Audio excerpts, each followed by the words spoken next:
Good afternoon, everyone. Thank you so much for joining another time, another live, and hopefully you'll join us very shortly. And as soon as you get in, please let me know if you're hearing me. I'm not sure if I'm seeing. Okay, good.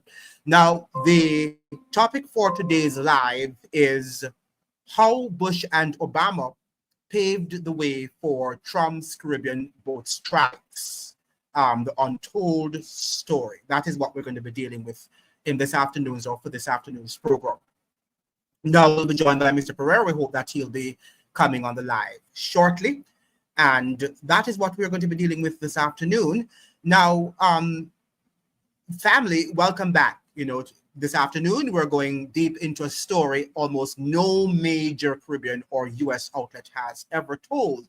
A story that exposes how three different US presidents across two political parties quietly built the foundation for what we're seeing today, Trump's aggressive boat strike strategy in the Caribbean. This did not start with Trump. It did not start with Biden, and it was never really about protecting borders.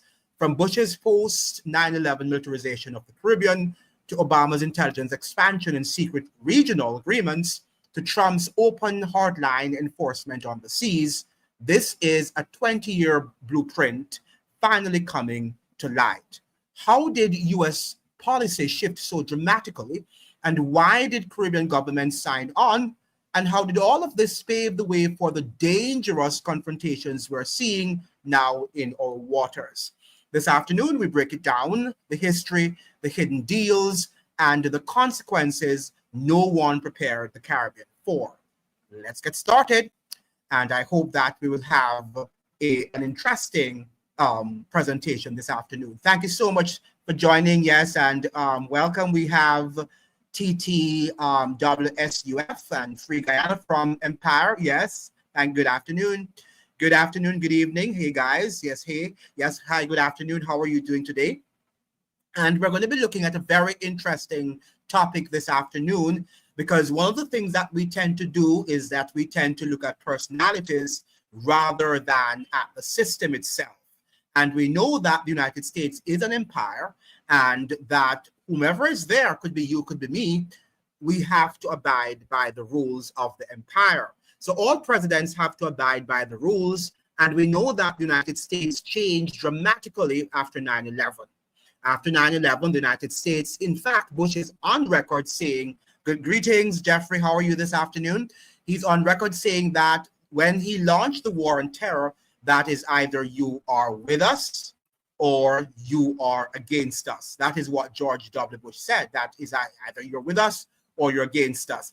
And that was what he said. And it means, therefore, that if you are not on board with what the United States is doing, just like Nicolas Maduro, then you will have to be taken out, or you will have to be punished, including maybe that you're struck. And, we are hearing a lot about the double tap strikes, and the boats are being struck in the Caribbean. What is interesting to me is that, we're hearing a lot of noise about the fact that, Hegseth is wrong, and that he's a war criminal, and that, he should be indicted, and all of that. We're hearing all those screams in the media, but we weren't hearing them when, people like the Bushes and the Obamas were doing them. There were little spatterings of screams here and there, but they were not necessarily as interested in good afternoon, Don Shelley. Yes, they were not as interested when we see now that Trump is doing it, right? And why are we talking about double strikes versus should they even be struck before due process? Shouldn't we be having that conversation? Yes, we appreciate the fact that they are bringing to light the fact that on September 2nd, according to the records, there were two survivors who were holding on after the explosion of the boat was exploded.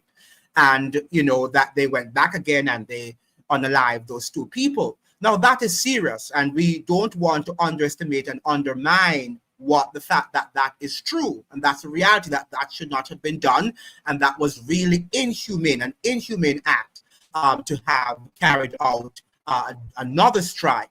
But I understand that even in Iraq, under George W. Bush, that was something that was standard, because many of the reports were that after they killed the people, the Iraqis who they consider to be terrorists, that sometimes they would pretend as if they're dead, and then they will come back alive and shoot back at the American soldiers.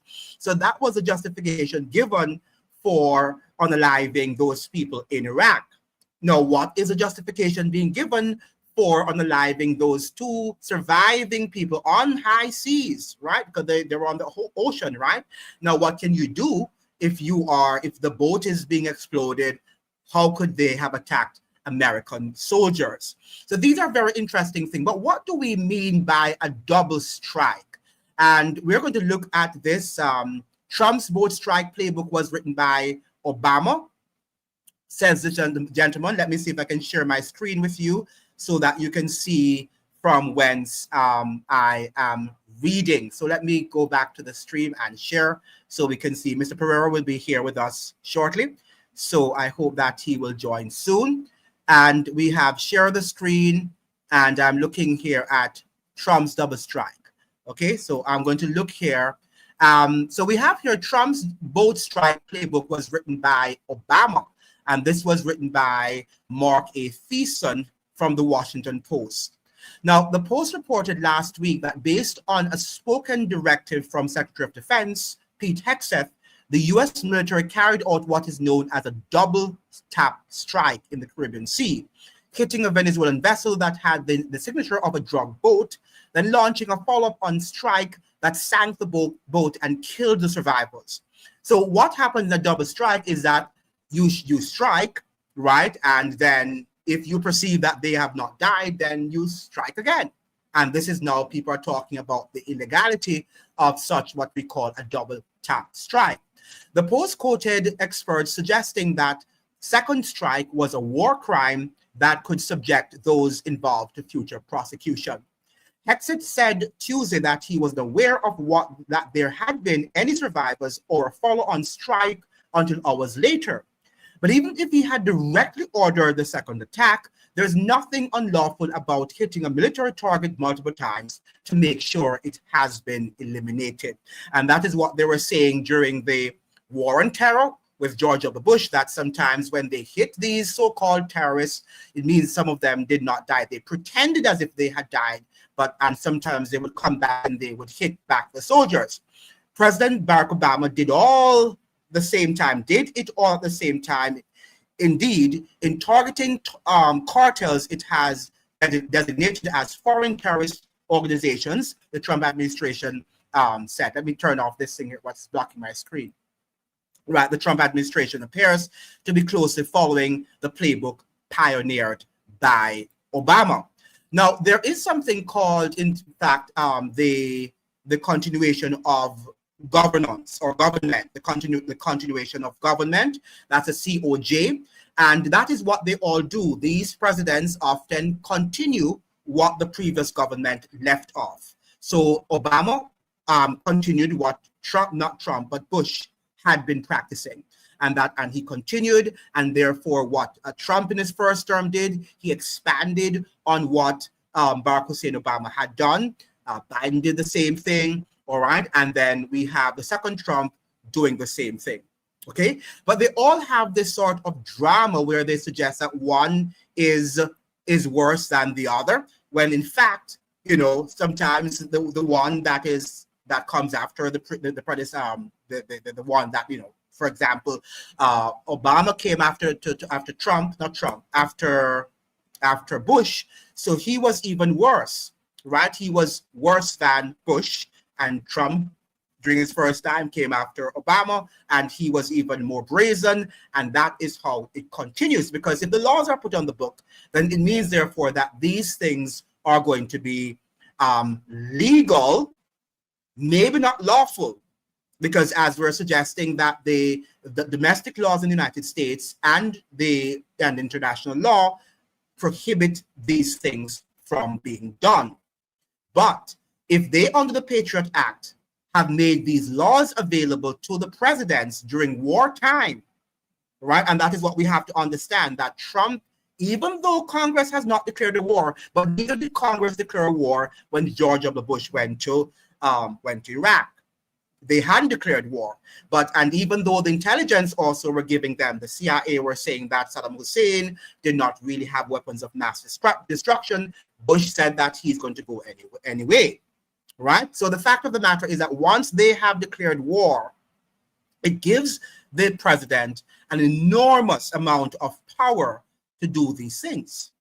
Now, we are learning also, when we look at this, there's an article written by Al Jazeera that Trump's boat bombings, how the U.S. has long used double tap strikes. Now, this was a very interesting article that we should also look at carefully. Let me see if I can share this with you. Very interesting article here written by Al Jazeera. And it says, as I told you, Trump's boat bombings, how the U.S. has long used double tap strikes. The double tap strikes allegedly used on Venezuelan boats accused of trafficking drugs were also used extensively under the US's Obama administration. Now listen to what they're saying. Let me take this off the screen. The White House has confirmed that a top US Navy commander ordered a second round of strikes on an alleged Venezuelan drug boat in September, despite almost completely destroying it in the first attack. A double tap strike rather, essentially means carrying out two strikes on the same target, often wounding or killing medics and civilians who are coming to the aid of the people harmed in the first attack. Here is more about the United States, or how the United States has used such strikes throughout history. The U.S. military struck a boat in the Caribbean on September 2nd as part of its ongoing military campaign against drug trafficking networks. Its campaign in the Caribbean and Eastern Pacific has so far killed more than 80 people while targeting at least 21 boats it claims were trafficking drugs. It has not provided any evidence to support this. So we know what happened, right? So we understand that that is what took place. But they're now telling us that has the U.S. used double tap strikes before?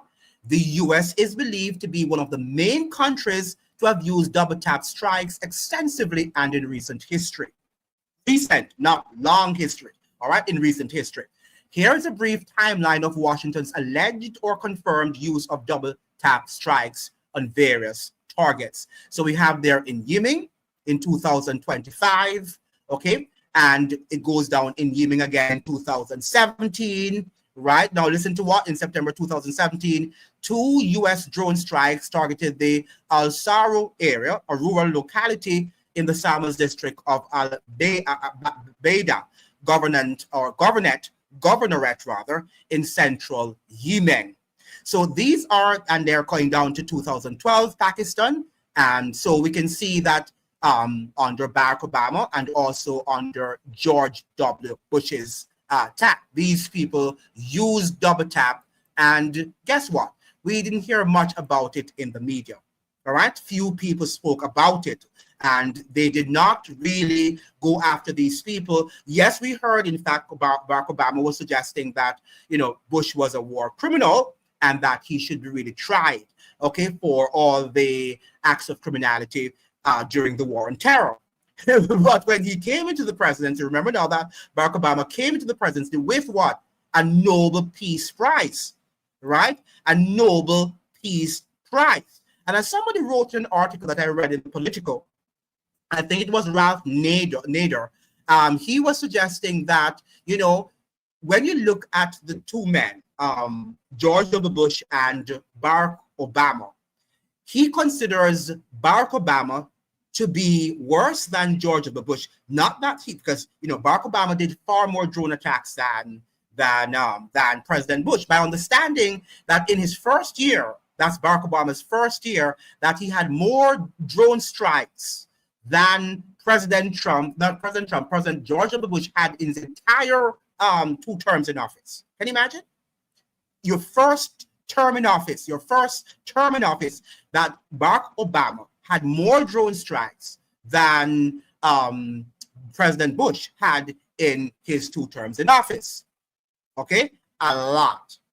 Right? And he got away with a lot of it. In fact, he was saying he was doing it in the name of protecting American shores. Okay, so unaliving people without any due process, with drones, suggesting that you're doing that because you are protecting American shores. Now, what is Trump using? The same logic, right, under different circumstances. The same logic under different circumstances.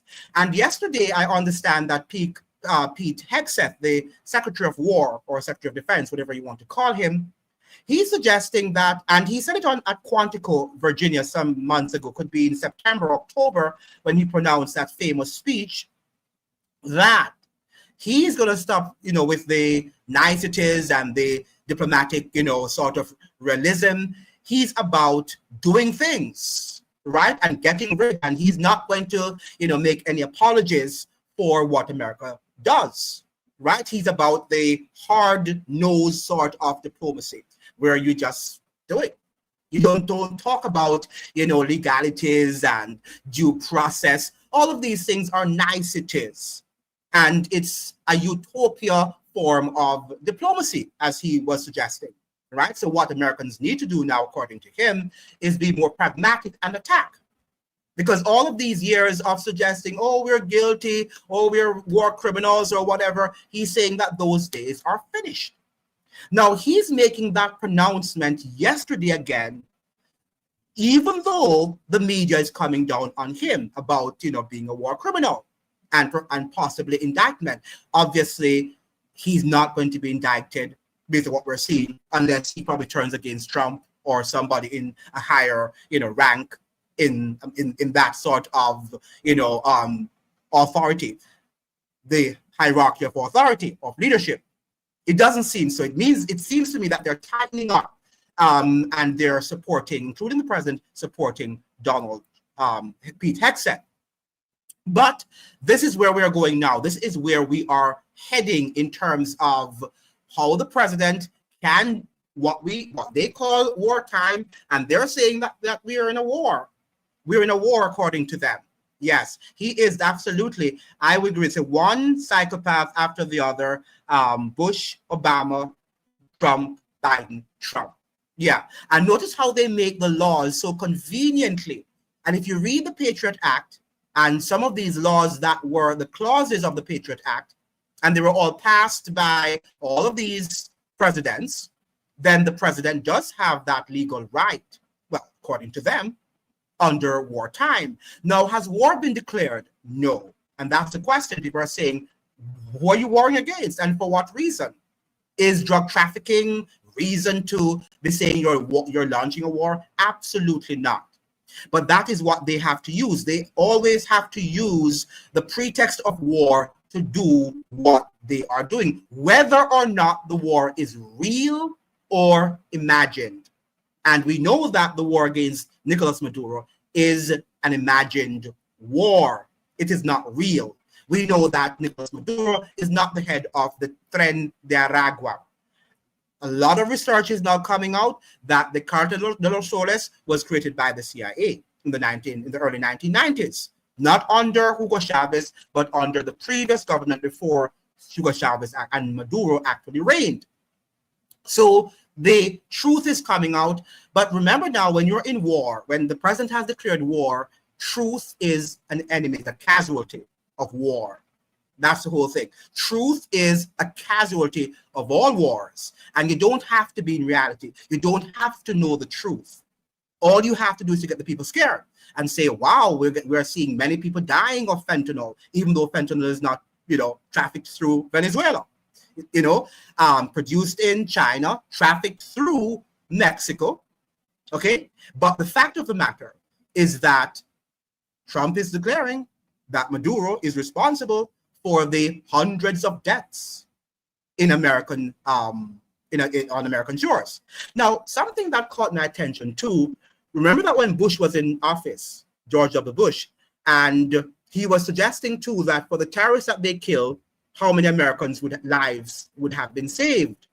And Trump is using the same logic, and Obama and all of them use the same logic that if they did not strike these people, then many more Americans, their lives would have been lost.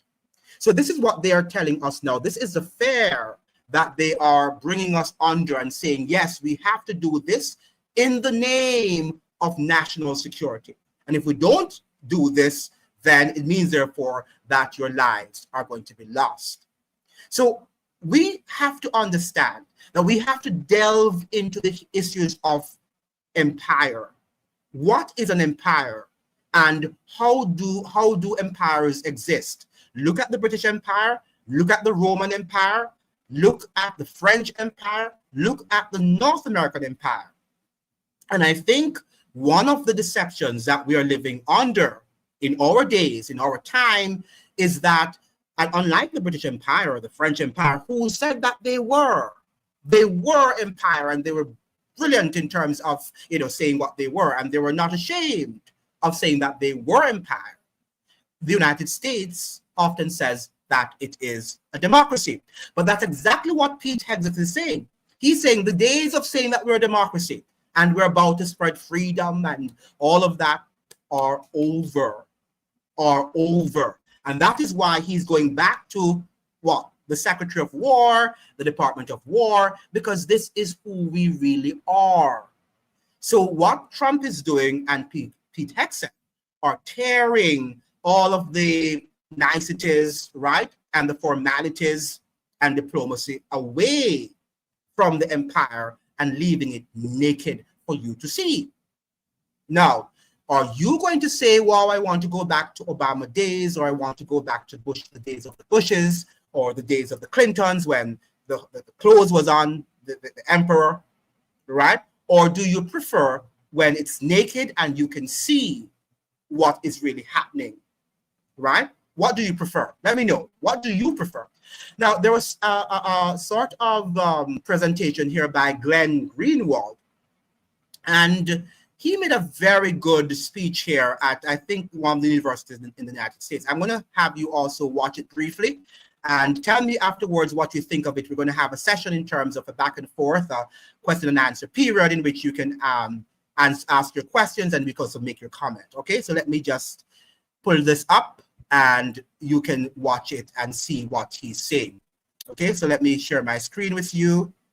And we're going to look at what Glenn Greenwald, I think, was a very interesting speech that he pronounced here.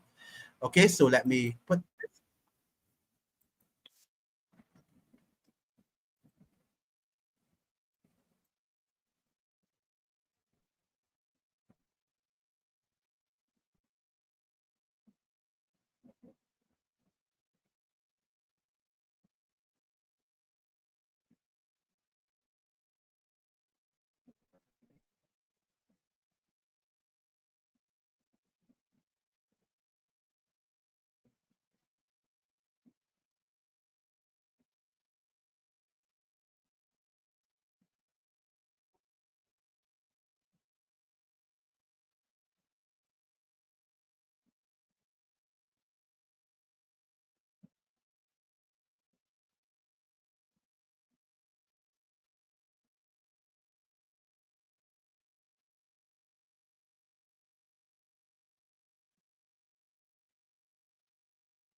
Now, what do you think about that? That the president has the entire planet belongs to him. That's what he's suggesting, right? That's what Obama suggested.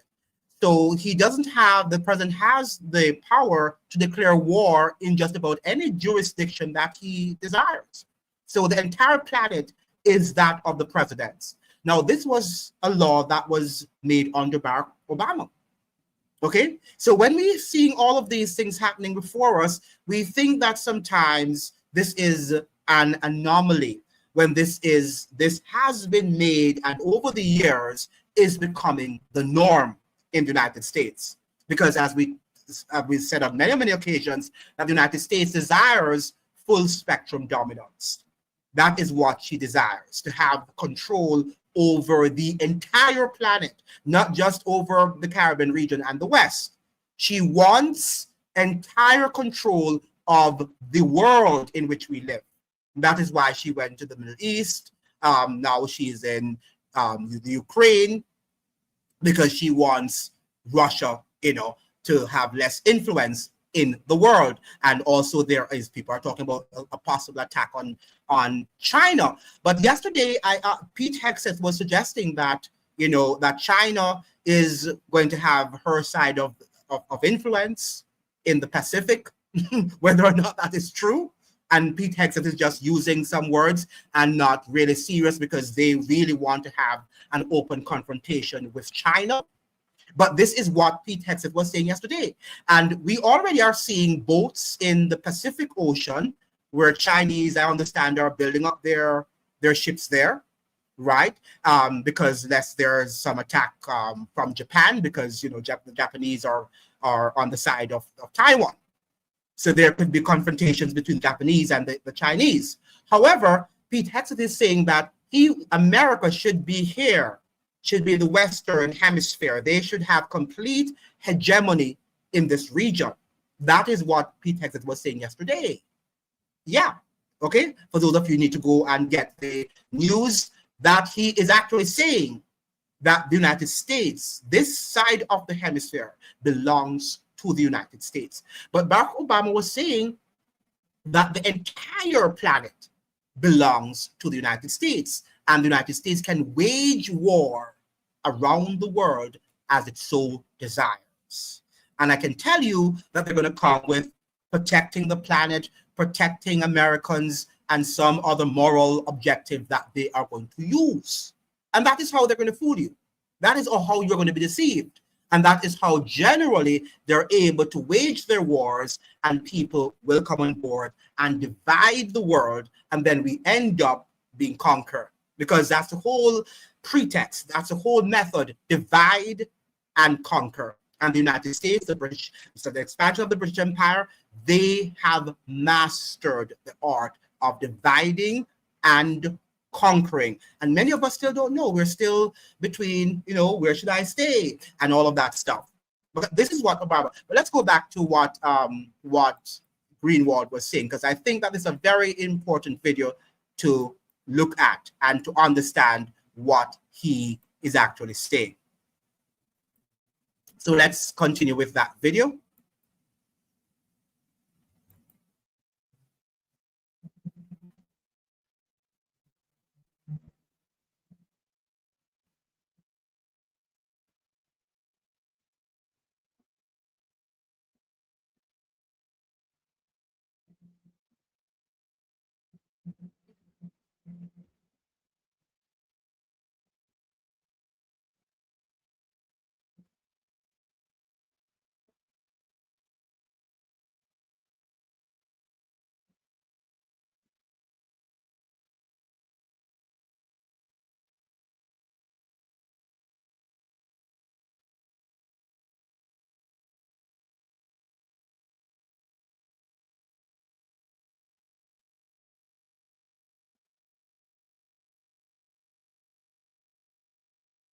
Mm-hmm.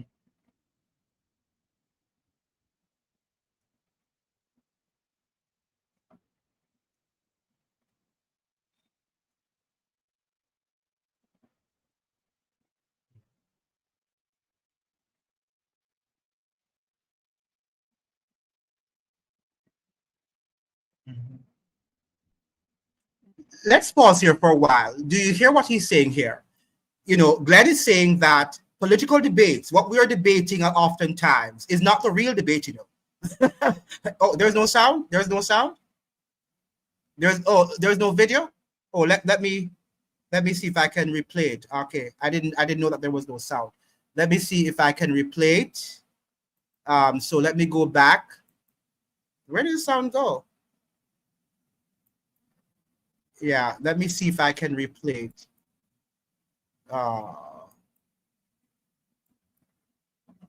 Okay. Can you hear now? Can you hear?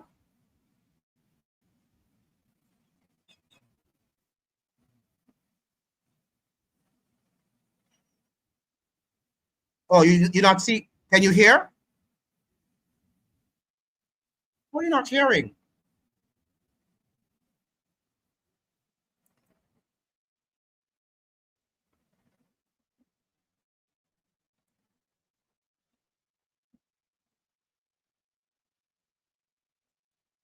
You're still not hearing? Okay. Well, don't know what is happening. Don't know. Let's stop what. Yeah, because I'm sharing. I don't know what is happening. I'm not doing anything differently than I was doing. So let's stop the video. But what he's saying here is that the Democratic Party and the Republican Party, oftentimes the debates in which they are engaged are not the real debates. Because the debates that they're asking us to debate about are things that they would allow us to discuss, not the real issues that should be discussed. So oftentimes what you're seeing people are, wasting their energies over are debates that really don't matter. The real debates are the debates that they hide from us. And that's why we have to dig deeper and to see what they're doing. Because the real debates that we need to talk about are often what you're not going to be seeing on your podcast, and because they're telling everybody's doing the same thing. They allow us, so they set the parameters for debates to happen. Okay? Yeah. So somebody says that your logic when it comes to your earlier video is very off. I want this to be discussed today. What logic was off about the war on Venezuela is on? The war on Venezuela is on. And that's what we're here to say. The war on Venezuela is still on. And the fact of the matter is that that's why Hexet was saying yesterday that he's still continuing. In fact, they had another boat strike last Thursday. In spite of the fact that we're having all of this, screaming in the media about what happened, and he did a double tap strike and all of that stuff, nothing is happening. And what we saw is that Pete Hegseth is doubling down on what he did. In fact, he's happy that he did it and said he's doing it to protect Americans. So the fact of the matter is that if you think the war is off, the war is not off. So and again, that's what we're learning from the media, that, China and Russia are on the way and they're going to prevent the war from happening. It is not going to happen. And the fact of the matter is that even China and Russia join, they are doing it for their interest and not for you. Read history and you'll see that this is not new, where world powers engage with superpowers, not because they want to free the citizens, right? But because they were actually doing it for their own interests. When you look at what happened in Haiti during the Haitian Revolution, the same thing happened. When America was fighting their revolution and all of that, the French helped, but the French were not there to help Americans because they wanted Americans to be free. Remember now that had Haiti not won the revolution, Napoleon was planning to go to America and conquer America. Right? So when the French helped Americans to gain their independence of Great Britain, was because France was an enemy of Great Britain. So she wanted to help America so that Great Britain would not have a way of expanding in the region. And that is what we have to understand.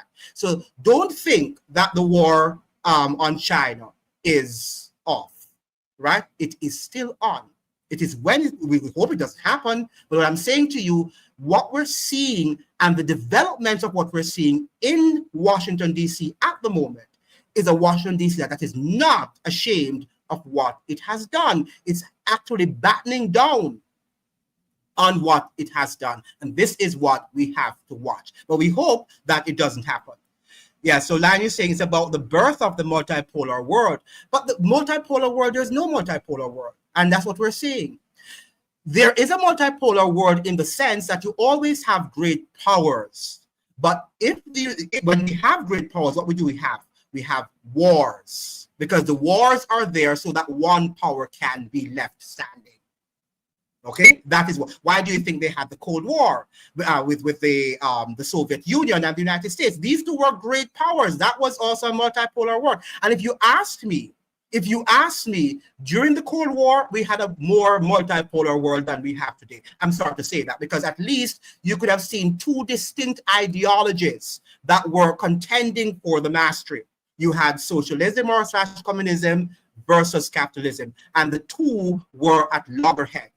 What we're seeing in our world today is neoliberalism, the sort of capitalism that is what the entire world is practicing, including in Russia, right? So what is this mode, including in China? Okay, it works for China. Works for China because at least they're producing, and many of our Western societies, they're not producing. So we have to also understand, what do we mean by this multipolar world? And is this multipolar world helping you or me, or are these people contending for the mastery? There was a book that I read some years ago, I can't remember the title, in which the author, the American author, was showing the connection between American families and Chinese families at the highest level. So they're marrying into each family, right? Now, why do you think they're marrying into each family and they have businesses connected? Because whenever you have like a high-ranking American marrying to a Chinese family, a very wealthy Chinese oligarch, then when the president comes into power, they have connections and they control. So we must understand that oftentimes, as I've said to you, if Russia should come into Venezuela, they're not there to defend your interest. They're not there to defend the Caribbean interest. In fact, go to Russia. Do they love Black people there? No, they don't. Okay, so you think that they're going to come to a region filled with lots of people of African descent and want to free us of U.S. hegemony? Oh, come on, please. We have to think, and that's what we're saying. We are not here to be talking about the same stupidity being said by everybody on all platforms. I don't get this. Well, perhaps you don't get it. Probably you don't get it, but I'm not going to be singing that same tune. Everybody's singing the same song. Oh, Russia is coming, China is coming. It's not going to happen.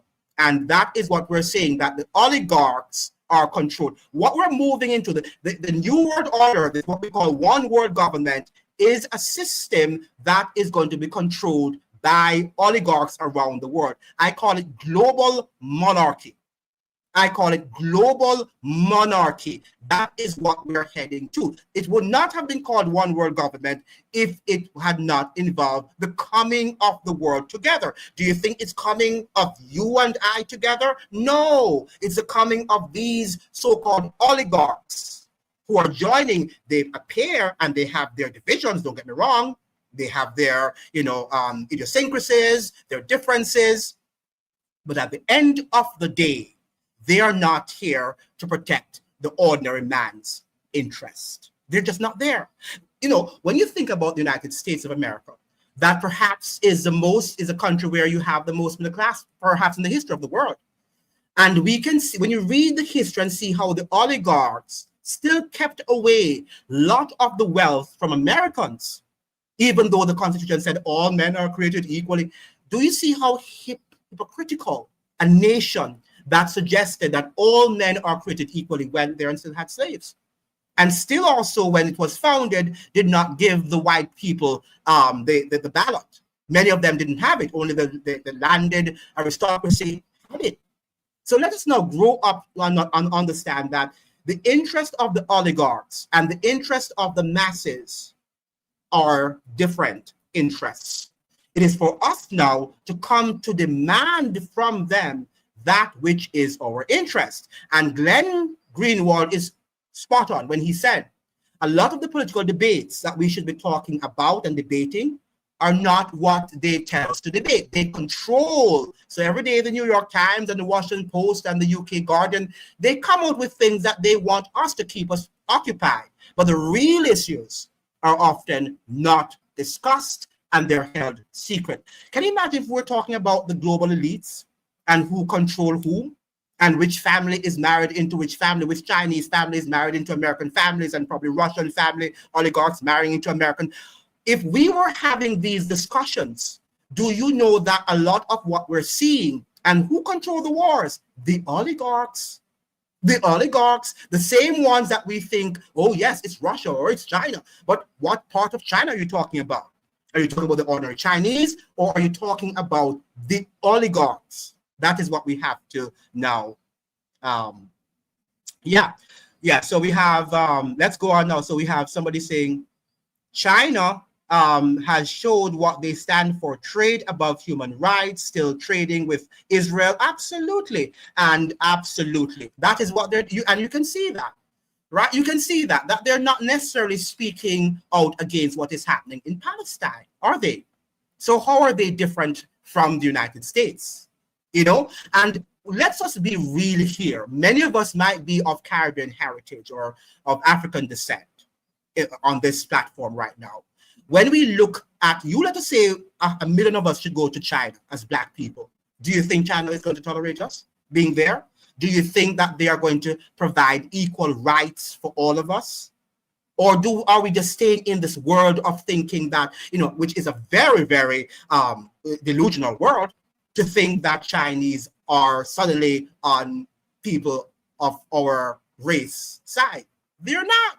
They're not. And that is what Marcus Garvey would have said to us. And that's why he wanted us to come together, to pool our efforts together, to build Africa from here, right? We'll go back with our resources, build the continent so that we could protect our own interests. But that is not what they've told us. We're building up other world powers to protect us, and that is not going to happen. That is wishful thinking, as I said in the video. America must be disarmed. Yes, the fact is that when we say America should be disarmed, are you saying Americans in the ordinary sense of the word, or are you saying America in terms of the military-industrial complex? We also have to be very careful of that. Okay, because one of the reasons why the Second Amendment was actually crafted, was to protect, for the arms to protect the people against the government. It was not vice versa. We think the government should protect us, but we ought to protect ourselves with the arms that we have. Now, that does not mean you should go up and just kill the government. That's not what the founding fathers desired. And I'm not here for mayhem and death. And that is not what they were talking about. They understood that when the government overstepped its boundaries, which they would, and they knew that America would one day ultimately overstep its boundary in terms of blurring the line between freedom or democracy and dictatorship, then is when the people should resist. And how are you going to resist if you can't defend yourself? Right? So that is the purpose. So we have to be careful about, running with the tide about disarmament and stuff like that. Yes, we want to save society, but whom do we have to be afraid of, really? The government. And that is what we have to understand. Perhaps you don't understand. Again, Lion, you have to read a little bit more and you will understand. Now, it's like the Europeans still trading with Germany in World War II. Yeah, absolutely. And there are lots of contradictions. And that's what we want people to understand, that there are lots of contradictions in terms of these world powers. And we cannot just put them in one box and say, oh, China is standing up to, or this, people talk about the BRICS nations, for example. I've been to Brazil 2 times. And do you think Brazil is a nice country in terms of Black people and how Black people live? Go to Brazil. Go to any of these BRICS countries, Russia. Go to India, right? Go to China, right? South Africa. Do they like Black people? So how do we think we're going to trade with them and they're going to trade with us equally and stuff like that? We need to get our acts together and understand that that is delusional thinking. And I know everybody's saying it and everybody's going to say the same thing. And that is why, if everybody's saying the same thing, move away, begin to do your own research and learn to think independently. Because oftentimes, the majority are always not on the right side. Always remember that. It's the minority That is why even though Marcus Garvey was, he amassed so many followers and they followed, pretended to be following him. But there are always people who were betraying him. Because even though they wanted freedom and all that stuff, at the same time, they didn't understand the vision that he had and the clarity of world powers that he had in his head. Many of them could not understand. And including our time, people are still not understanding the geopolitical environment that we live in. So we have here, it's helping weaker nations like the Caribbean. How is it helping weaker nations? Tell me. Lion, how is Lion Champion, how is China helping weaker nations? They're not helping us, right? They're making money. They're making money from us. Look at the products that the Chinese send to us, sell to us, for example. Do you know if you buy a computer of a similar brand in Jamaica or in Trinidad or perhaps wherever you are in the Caribbean, it's of inferior quality to what is sold to you in the West, in America, in England, and you're buying these things, we're building them up, and they're getting richer, and while we're getting poorer, and you're telling us that they're helping us. Come on, we have to be a little smarter now, okay? We have to be a little smarter. I'm spreading propaganda. Well, what are you spreading, right? You have to read. Now, Russia is also getting something from Burkina Faso. Yeah, but the fact of the matter is that they get what they need, just they get anything from anywhere they are. Americans get things from the Caribbean too, right? But, is it used to develop the country? And that is what we have to ask. You are not reading, so I think you are going to be delusional in life. Russia have a far better relationship with Black countries than the Western. Where is that so? Where is that so? What are they giving to Black countries? Tell me, all right? Do they give lots of scholarships? All right, how many of their students are studying in Russia? We have to be careful now. Okay, we have lots of Black people studying in the United States, and lots of them have benefited. I'm not saying you don't have a few scholarships here and there from Russia, but we cannot also begin to say to bite the hand that feeds us. I'm not now pro-US, but we have to be also very fair. The US has its flaws, some very hideous flaws. Okay, but we must understand we can't get out of this thing to think that, okay, one of the things is, even in the Caribbean, sometimes we speak so bad of our countries, right? And then when we leave and we go abroad, even to the United States, we begin to see that sometimes the grass is not greener on the other side. And that is what we are thinking, that Russia is greener on the other side. It's not. And you go there now, Philly, yard vibes, to Russia and see if Russia is going to treat you well. I don't think so. You are talking about a Western system, not the multipolar system. The multipolar system is Western. Okay, how are the BRICS nation Eastern? What new economic model are they presenting to us? Nothing, right? They are just talking about moving away from the US dollar. But just moving away from the US dollar doesn't mean that your economic model is different. That's what we have to think, guys. We have to now look deeper at what they're telling us. Look deeper at what they are telling us. Because what is their new economic model? You tell me. China doesn't have one, does she? Well, she's using the same model as the economists who are fair. China is using the same economic model that Western countries used in the early 19th century and beyond. Okay, I know you don't want to hear these things because you like to go on podcasts that you are told what you want to hear and not what the reality is. Okay, now, so we have, it's the benefit that theoretical military stance. Every country do it to be honest. Yes, and that is true. But the fact of the matter, why do you think America is trying to stop the multipolar world? All powers try to stop the multipolar world. If you had, as I'm suggesting, Great Britain, France, Spain, all of these countries were once global powers, right? Eventually, what happened? You found that they started, the ones that started dying, the one who was superior at the time wanted to be the only one remaining and the one that controlled the world. So right throughout history, the Roman Empire, the Babylonian Empire, all of these empires, the Greek Empire, they've always wanted to control the world in which we live. But you've always had global powers contending for the supremacy. So if that is what you're calling a multipolar world, I say yes. But we're not going to live in a multipolar world, because the fact of the matter is that human beings, by nature, want to control, especially if they think that they have the dominance economically, militarily, politically. They want religiously.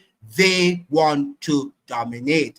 Not that I'm saying they should, but we cannot deny and to also not read our history and begin to think that history is this delusional way of saying, oh, we're going to enter into a delusional multipolar world by, Russia and China coming here. It's not going to happen.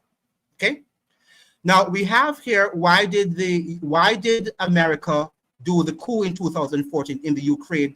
Right, because I'm saying, but it's the same question, that America wants preeminency, the preeminent power in the world, right? She believes that she should, just like Great Britain, just like the Roman Empire, just like the Babylonian Empire, just like Egypt in its day, they believe that they should be the ones to be the masters of the world. Okay, the full spectrum dominance. Yeah. Is it right? No. But this is the pattern that history has left us. Now, how do we now, as ordinary citizens, begin to want to change the process and to say that we are going after? But one of the things too, a lot of you here sometimes are hypocritical too. You're the one building up these empires. You buy till you become weak and you develop them. And then when they use their money against you, you begin to complain. Right? And that is the whole problem. What are we as Black people doing in terms of producing and building ourselves? We cannot sit down delusionally and expect Russia and China and the United States or these powers to save us, because it is not going to happen. That is delusional thinking. And let me just say again, that is what Marcus Mosiah Garvey was saying from day one. And it's still applicable to our times today. We are lazy and we are not visionary, and what we want to do are being consumers, where we want to consume, and we buy all of this expensive stuff, build up other people's empire, and then they turn around, exploit us, and we cry. And then our Black leaders sell us out to these same people. All right, so wake up. So you think you keep China think to the West, you keep link China to the West. Okay, what is the Chinese model? What is the Chinese economic model? You tell me. All right. We know that the Chinese copycat everything. Now, what I have said on this podcast is that they've done it in a way that we should too. We should be copying the best of the Western world and use it against them. If we want to really conquer them, all right, we have to also, like the Chinese, copy some of what they're doing, make it better, right? So that we can use the same produce or the same product against them so that we can be strong. So and that's what Marcus Garvey said. If they have a Harvard University that is outstanding, we want our Black Harvard. If they have a ship, we must have a ship. If they have a whatever, we should have these things and be better at it. That is what he was saying. But we are thinking that we all want to sit down, chair another army, and thinking that an army like the Russian or the French or the whomever, not the French, but the Chinese are going to come to save us and to save us from U.S. hegemony or any type of hegemony. And I'm saying that that is delusional thinking. Okay. Well, yes, I'm happy that I hope that history will tell me that I'm wrong. But if I study history, right? And history is never wrong. History always repeats itself. You know why? Because we never learn our lessons. And that is why history doesn't really repeat itself. It's we are the ones which forces history to repeat itself because we don't learn the lessons of history. And that is what we need to learn. Yes, for now, it is the fight between unipolar world and a multipolar world. Unipolar world is divided between unipolar and new world order. Now, I want to say, and if you read a lot of books on the new world order, you are going to understand that they're all working together. Yeah. They're all working together. Now, just like the Western world, the Western societies, right?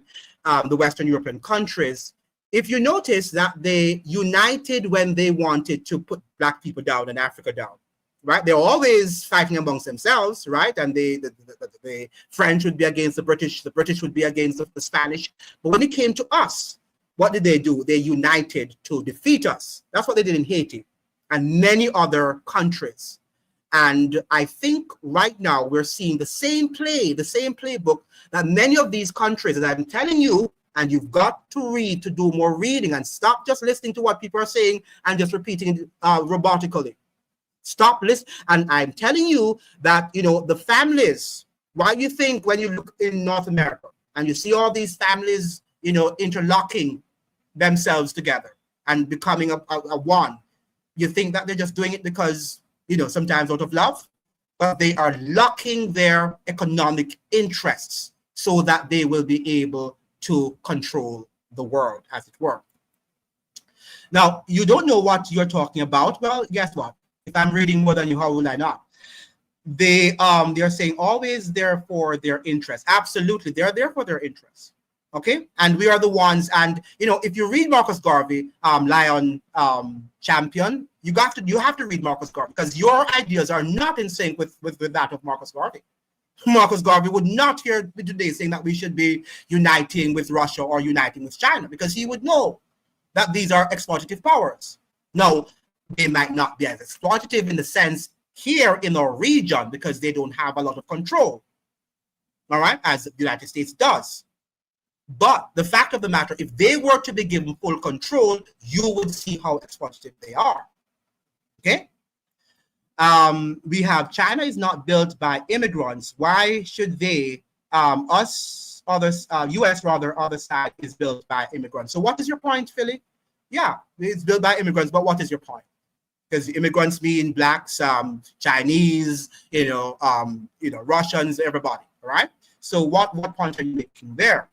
Now we have Lion Champion is saying, don't bring Marcus Garvey in. You're trying to straw. Yeah, because you don't understand. I'm bringing Marcus Garvey in because you do not understand to make the application. And because you can't make the application, you're telling me not to bring Marcus Garvey in. But I am a thinker. Not sure you're a thinker. You are following what you're hearing about this multipolar world. That is not going to happen. It's not going to happen. Not under present circumstances. You know how it could happen? If we change our mindsets in terms of not listening to these world powers and saying and demanding, looking behind the scenes to see how these oligarchs are so interlocked in what we call a global system that we have not, to be frank with you, we have never lived in this global system the way in which we're so interlocked right now. Everything is interlocked. And if you looked at the pandemic, if you looked what happened during that time, you would see that all of them behave the same way. Now, how is it that you could have one thing that happened in the world and we can't get any unity in anything we do in this world, but on that one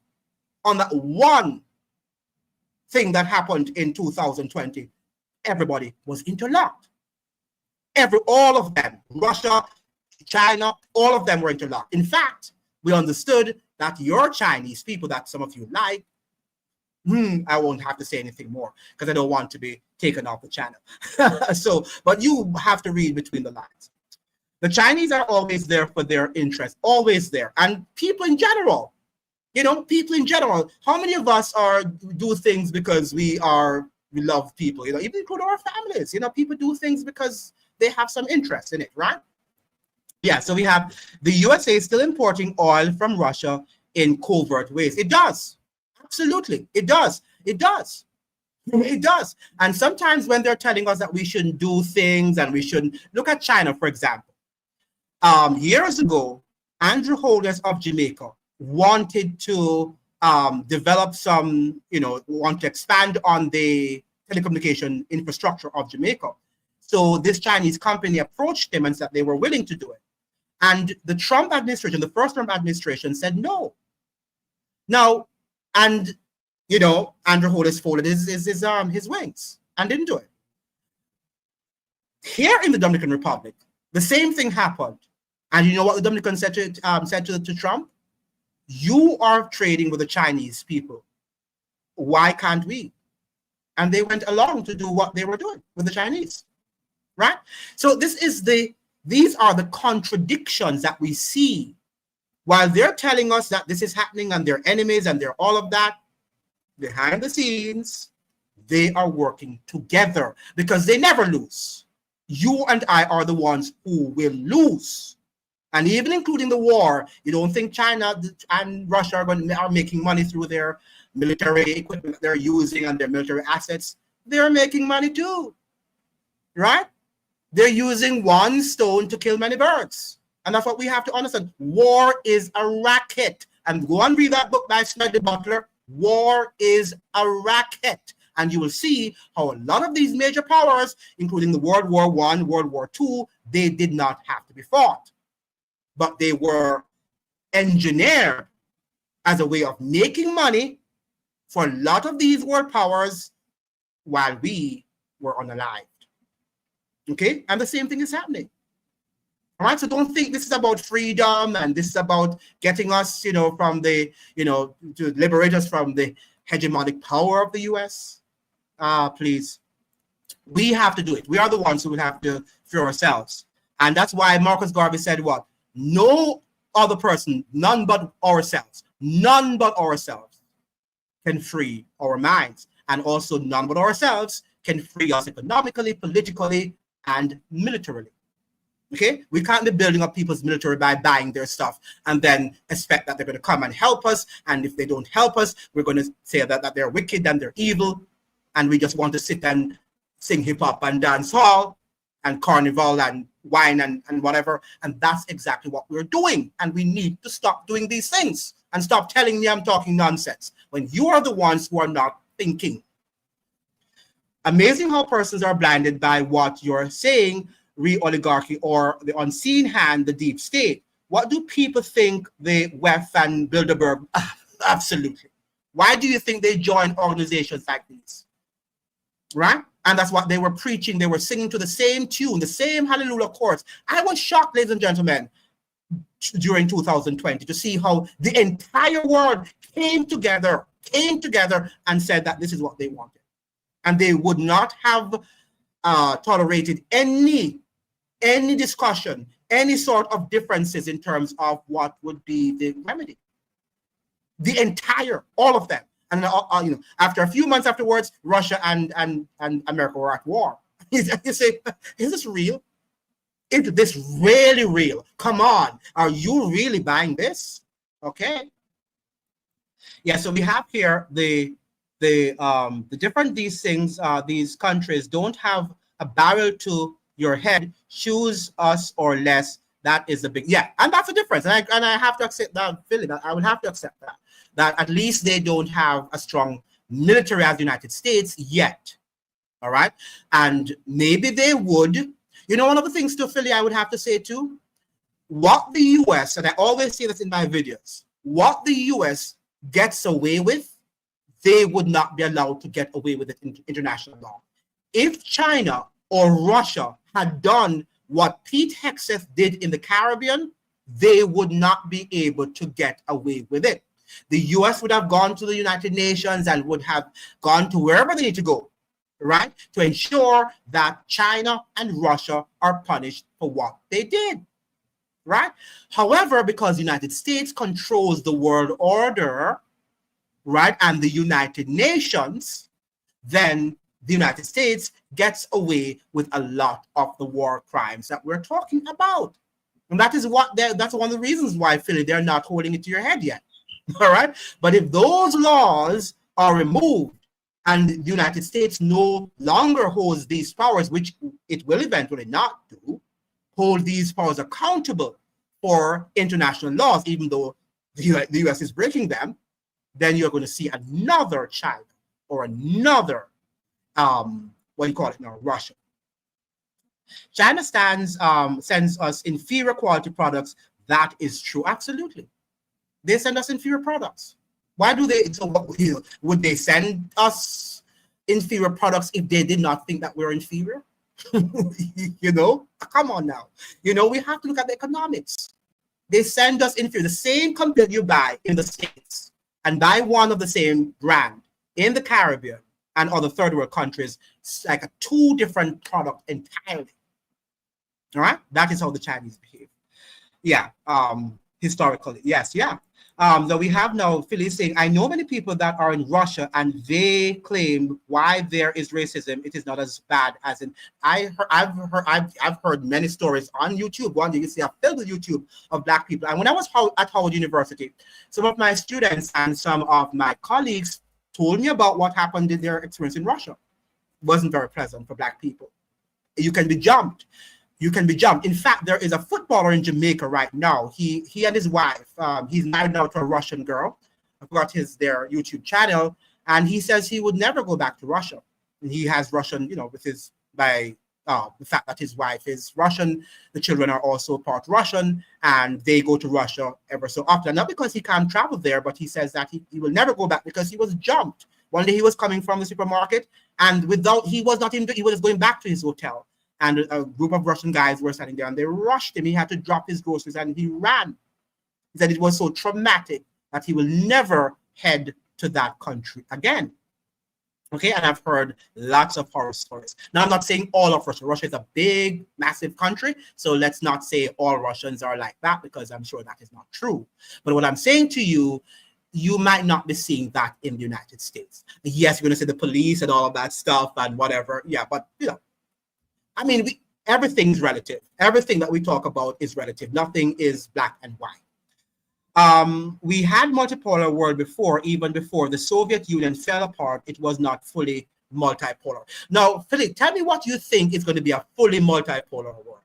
If you think it's going to be a world in which all powers are working together, or they live in their hemisphere and they say, okay, China, you control the Pacific, this control that, and we all live together and in peace and harmony. I don't know about that. I don't know about that, especially in our time where we're seeing now where even the poor are getting poorer, the rich are getting richer. Why do you think the rich are getting richer and the poor are getting poorer? You know, you tell me. Now, exactly, sir, Andre, we are not willing to admit the role that we play in building the empire. Absolutely. We are building the empire, and not only the US empire, but we're building the Chinese empire. We're building all of these empires, all right? And yet still, when they come and exploit us, and that is what our African people did. Remember now that we were sold into slavery by our African people, right? Because of what? Economics, economic reasons why they sold us into slavery. It was not because the Africans saw their fellow Africans as inferior. Well, maybe being class inferior, yes, to that extent, but it was for economic reasons. Slavery was economic too, okay? So we have Jeffrey says, Andrew, I think we support them and not understanding the connection, absolutely. And that is why we have to read. There's no other way around it, ladies and gentlemen. I read not because I want to read sometimes, because it's necessary. It is necessary. It's like the air we breathe. We've got to read to see how the world is connected. And somebody said that the organizations that they are affiliated with, okay, the Bilderbergers and all of these institutions, you'd be surprised who is for the Freemasons, and all of them are involved. You know, I was shocked when I learned that, for example, Saddam Hussein was a 33-degree Freemason, right? Wow, so you tell me. Okay, now don't think now I'm saying that because they belong to these organizations that they don't have differences. They do. You and I belong to a family, right? And we have brothers and sisters, and we don't always agree, even though we're one family. So we do have our fights and we whatever. But at the end of the day, we stick to our family. And if somebody should attack our family, we want to defend our family because they're family, right? And that is what we have to understand. Now, even right now, Akil is saying, everyone in the Caribbean is pushing the AI agenda, right? And in the same breath, complaining about climate injustice. Empty barrels indeed make the most noise. Absolutely, right? And that is what always happens. We see a lot of contradictions in the world. It will take Africa to build Africans. Don't expect the brain drain to do it. Yeah, but the fact of the matter is that China was poor too, right? And I'm sure they probably had brain drain too, and people were going all over the world. But the fact is that we have to come together. And what we can't do, Philly, is to make excuses and then think that the Russians or the Chinese or the Japanese are going to come, and the British and the Americans are going to come and help us, because they are not. And that's what these leaders are doing. What do you think Kamala is doing? You know, we like to curse our leaders and we curse them, but that's exactly what they are doing. So whether you agree with Kamala, yes or not, I don't agree with her, Kamala predecessor, but the fact that she is thinking that if she unites with America, she can gain economically. That is what she's thinking. And she's okay, I'm going to go with it. And she doesn't care about the consequences. Okay? So and that is the mentality of sitting down and waiting on a global power to help us. What if Trinidad, who they were once a big oil industry, an oil power in the region, what if they had sat down, come together and said, we need to come together as a region, maybe joined up with Venezuela years ago, to build a petroleum empire in the region? You know, do you think that this could be something to have solved our energy crisis that we're facing right now? It could be. Would there be challenge? Of course there would be. But there probably would be better unity between Trinidadians and Venezuelans at the moment, because they know they have lots of interest to protect. And that's exactly what the US and these powers do. And we are always closed outside of the room. We're not in the room. Okay? We're just not there. Lion, he says, Garvey would have said, arm yourself, Africans, against the imperial. Absolutely. We can agree now, Lion. Absolutely. Absolutely. Because as I'm saying, Lion, he would want us, Lion Champion rather, he would have wanted us to have a world-class military as well. And so that's what I'm saying. If they have a military, we must have one. You know, there was a scholar there at the University of Berkeley, and he wrote several tomes on Marcus Garvey. And he talked about Marcus Garvey, the soldier, the military man, Marcus Garvey, the professor, Marcus Garvey, the economist, Marcus Garvey, the whatever you wanted him to be, he was. Maybe Marcus Garvey, the preacher, even though because his rhetoric was always soaring like he was that of a preacher, right? So he could be any person that he wanted to be. And that's what he was saying, that we should have all our institutions, we should model them, because they're not, whether we like it or not, guys, why recreate something that is already there? And I see Jamaicans, for example, patois is the language of colonialism, so we should embrace patois. And who is going to communicate with you in patois? You tell me. How are you going to develop your nation with patois? Marcus Garvey understood that. And he said that get your grammar text, read it every year, and begin to speak well. And don't talk about, because, you know, at the end of the day, who cares if it's a colonial language? Patois is a colonial language too. It was created here in the New World, right? So what are we talking about? Let's get our tools, including language, economic tools, political tools, and begin to unite and work together. We tend to talk about this and that and the little, petty things that don't matter. And then we have our economies in deep problem. And then we are relying on Britain and on China and on Russia to take care of us. Oh, they're racist because they don't like black people. They will never love black people if we don't have an army, compatible, an equal army, all right, or an economy or anything. When we get these things, we will have some amount of respect. And ladies and gentlemen, even your friends, when you're going through hard times, your friends sometimes don't talk to you. Yeah. They don't respect you when things are not going well with you. And these are your friends, or the black people, right? They will see you and pass you. Because until they see that you are on a similar path and footing, economic, educational footing, and all of the things, they forsake you. They forsake you.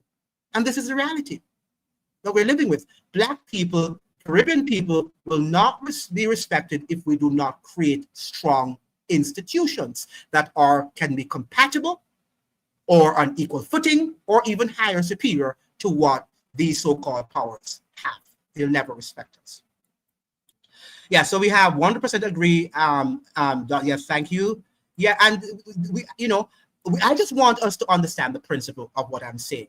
We don't have to agree on everything, but we have to agree on the major principles, and that we find ourselves in a state of dependency, and that is why we are having the problems that we're having in our world.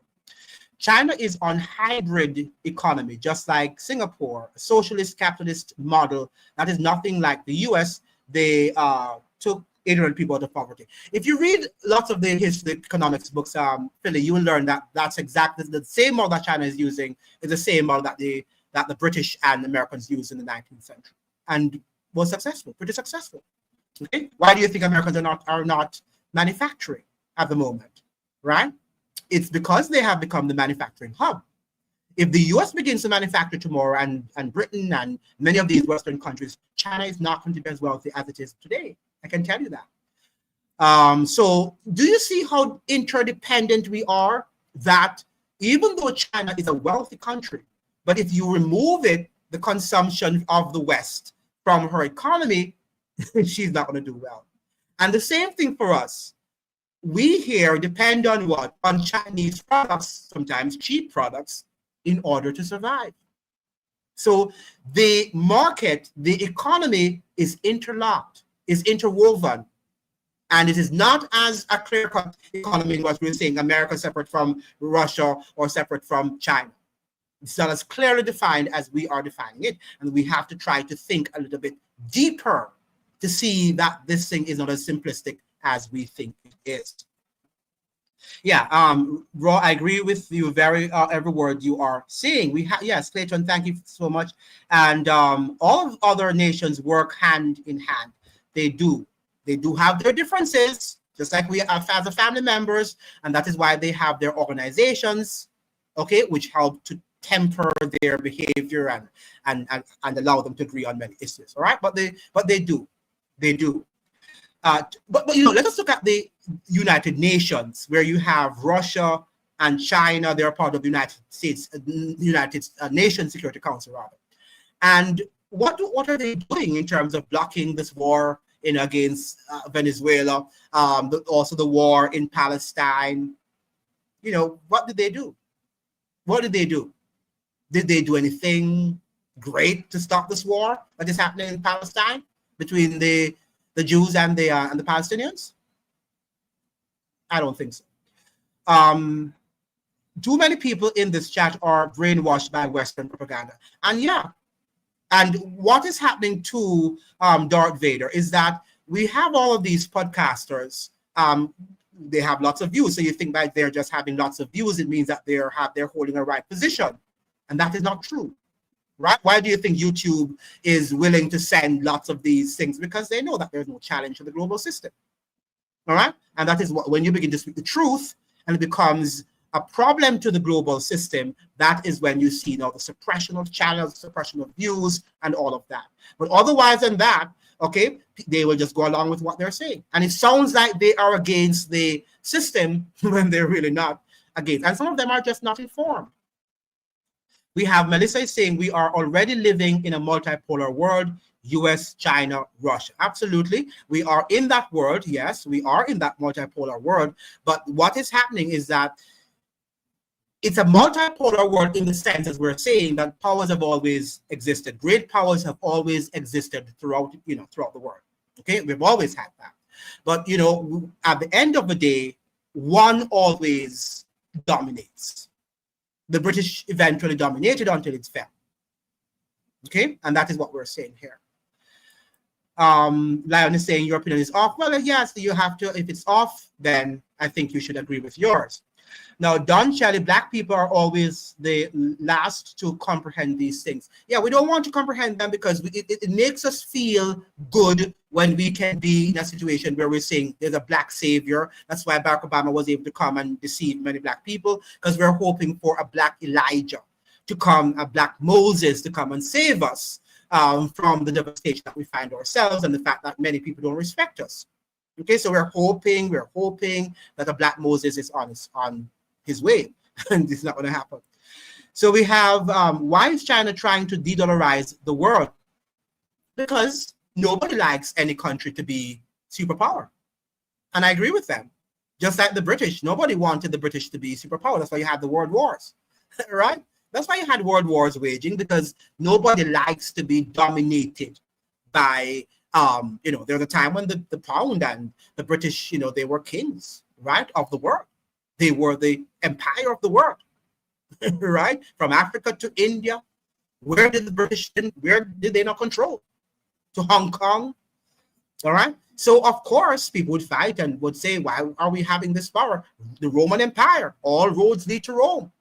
Who didn't want to see the Roman Empire fall? So the same thing, people would want to see the American Empire fall. It is natural. People don't like to be dominated. And the US dollar has dominated the global economic structure since World War II. Okay? So, and that is what the reason why they want to de-dollarize, because all of their debt is in US dollar. So who would not want that? Would be stupid not to want to see the world de-dollarized. So we're supposed to now get mad at Russia and China, even though they never colonized us. Now, China is colonizing us at the moment. Economically, we are colonized to a large degree, right? So I don't know what world you're living in the Caribbean. If you go to the Caribbean from island to island, you're going to see lots of Chinese, and they're all investing and taking over shops and, taking over the country's economy, while Black people are just buying from them. And that's what is happening. So you tell me that's not colonization. Champion is saying Grenadian family were in Russia and they did not experience. Yeah, I'm not saying everybody, Lion Champion, has experienced Russian, prejudice and racism, but there are lots of people who have. All right, just like in America, there are people there too who have never experienced racism. They will tell you that they're okay and police has never stopped them, right? And all of that. And people will say, oh, that's weird because, the moment you're a Black man, the police is going to stop you and all of that stuff. And it is frequent in the United States in terms of racism and the police, whatever, the police brutality. But there are people who have never experienced that. It doesn't mean that it does not exist. And you can't just say to people who have had the problem that, oh, because I did not have it, therefore it doesn't exist. Okay, we have unruly slave. We have to believe one person experience is now whole country fault. No. All right. So you're suggesting too, as I'm suggesting here, that because Black people are saying that some people are racist, that, and some people don't experience that we all should say, no, that's what I'm saying. I'm not saying that, but I'm saying that it is a fact. All right. So the two can be true. When you say I love America, what do you mean that I love America? And that's what let us talk about that. I love America for the Constitution that she actually crafted. No other country in world history has been able to craft a constitution like that of the United States of America. I love America because many of our family members are there, right? And they do, well, relatively speaking. Some do extremely well, some do relatively well. And they are able to assist. I love America because without America, many of us in the Caribbean and other parts of the world, including Africa, would not have gotten the opportunities that America affords. I mean, she has, as I'm saying, her high points and she has her low points. I'm not in love with America for being an empire and for wanting to dominate the world. I don't like. So put it this way, I have a love-hate relationship with America. Okay? But you tell me, as a Black person, would you rather live in Russia or would you prefer to live in America? Which one would you prefer to live in? And which one would give you more opportunities to live in? America, Russia, or China? And be truthful, be honest. And I'm not suggesting now, don't tell me now, I'm not suggesting that one or two Black people have not been successful in China, and as I said on my video today, or in Russia. I'm sure you have exceptions, but it's not the rule. Right? It's just not the rule. Then we have Lion saying, just admitted you are a closet imperialist. How would I be? And I'm talking against it all the time, reading books, many books against it. I'm here to educate people against it. I don't love it, but I have to acknowledge when an empire is an empire.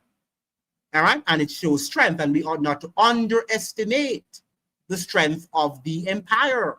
What we should do is try to work to be able to prevent the empire from taking advantage, from exploiting us, right? And I'm sure if Marcus Garvey the same thing, he was in the States too, right? And he recognized America for her goodness, but he spoke out against America's imperialism. He did the same thing for the British. He spoke about English and the fact that the West were able to build a civilization. But how did they build it is a problem. All right. And that's what I'm looking at. That so I can see the two. The two can be truth at the same time. America is a lovely country. At the same time, its empire is not as lovely. It's ugly. It's hideous. Right. So we have here, humankind has one major flaw: sociopath. Get in positions of power, corporate or government. This will cause our extinction as species. Yeah, and that is the whole power. And that's what power, absolute power corrupts absolutely, right? And that is what America is doing now because she has power, right? She wants to take over the world. And that is what humans like to do. Once you give them a little power, they're going to take over. And that is what we all do. Okay, I live in America and all I see is anti-blackness. Okay, there are anti-blackness in America, but I don't think all you see is anti-blackness. And that can't be true. Because how would you see, for example, I remember I was talking to a British citizen, a Black British citizen some years ago. And I was saying, when he was talking about America and against America, I was saying, how many Black people are in Parliament or in the British Parliament? All right? How many Black people are working on, in high positions of power in Great Britain? Right? And when he went back, he said, Andrew, you're right. I had to go back and rethink my position. Because sometimes what happens, we don't think before we utter our statements.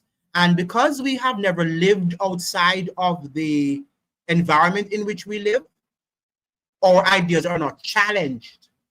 And that is why we need to be able to travel, live outside of our environments for some years, not for 2 weeks, as many people think, oh, I'm going to this country. Right? You have to live and you have to study the people's lives for you to really understand and to be able to make, some comparative study that is real and that's not just emotional. And Black people cannot do it alone without others. Yes, that's true. But we have to do with others who love us and who want to see us thrive. And which people love Black people? In our present state, you tell me. Being anti-China and Russia won't help us at all. I am not saying to be anti-China. And this is the reason that is coming out of us now, people. And that is why the party is not going to win us, because the reasoning is so low. To be able to look at something and critique it and to say the highs and the lows does not mean that you are against it. It doesn't mean that you're against that thing or that person. You're just able to look at this person and say, I love Mr. Tucker's podcast, but he could do this better if he, whatever. Okay? It doesn't mean that you hate me. Because you're saying that, Mr. Tucker, if you should do this, if you take this way, but it doesn't mean that you hate me. But because I don't like you to say what you say about me, to criticize me, then I'm going to say, oh, she hates me or he hates me. I don't want to have anything to do with him or her. Okay, and that's what I'm saying. I'm not anti-Chinese or anti-Russia. No, not just anti-anybody. Yeah, the culture that's I know myself. So the culture of these societies make the leaders predictable. Of the Chinese or the Americans, I don't know. Now we have unruly slave says, let me tell us, without Iran help, Palestinians would have been wiped off long time ago. You cannot do it alone. That is stupid to even talk about. So why don't they help right now? Why don't they help? The Palestinians are now being, genocided, if that's a word, right? They're being wiped off the face of the planet. Why don't they? I am not saying that people can't help. Okay? What I'm saying to us that we're sitting down relying on help, thinking that they're helping for our interests. And maybe if you should read about Iran and why they're helping the Palestinians, it could be that also they have economic interests there too. Just dig a little deeper and you might see that. Do you think a non-aligned movement re-emerge? Now that's a good question. I know that Michael Manley, for example, and some of these people joined the non-alignment movement and part of that, and wanting the world to be a better place, and for us to work together. That was the whole vision of people like Michael Manley and perhaps the Eric Williams of Trinidad, and the other prime minister, president of Guyana. Was it Burnham? Right, Burnham. All right, these were their vision. Okay, but I think eventually they realized that that vision was not going to be had. And look at Michael Manley. Michael Manley went completely the opposite when he came back to our office in 1989. Did he realize that some of his, ideas and vision of the world were just, pie in the sky, utopian vision? I don't know. You'd have to ask him, and he's now dead. Philly, your device said, I meant to say it will take Africans to build Africa, right? Don't expect anyone else absolutely to do it. Yeah, we can't. Brain drain usually help the countries you immigrated to and individuals, not necessarily the ones suffer brain drain. Absolutely. And America is an immigrant country. They like to pretend as if they've always been there, and that's not true, right? America is the immigrant country of the world.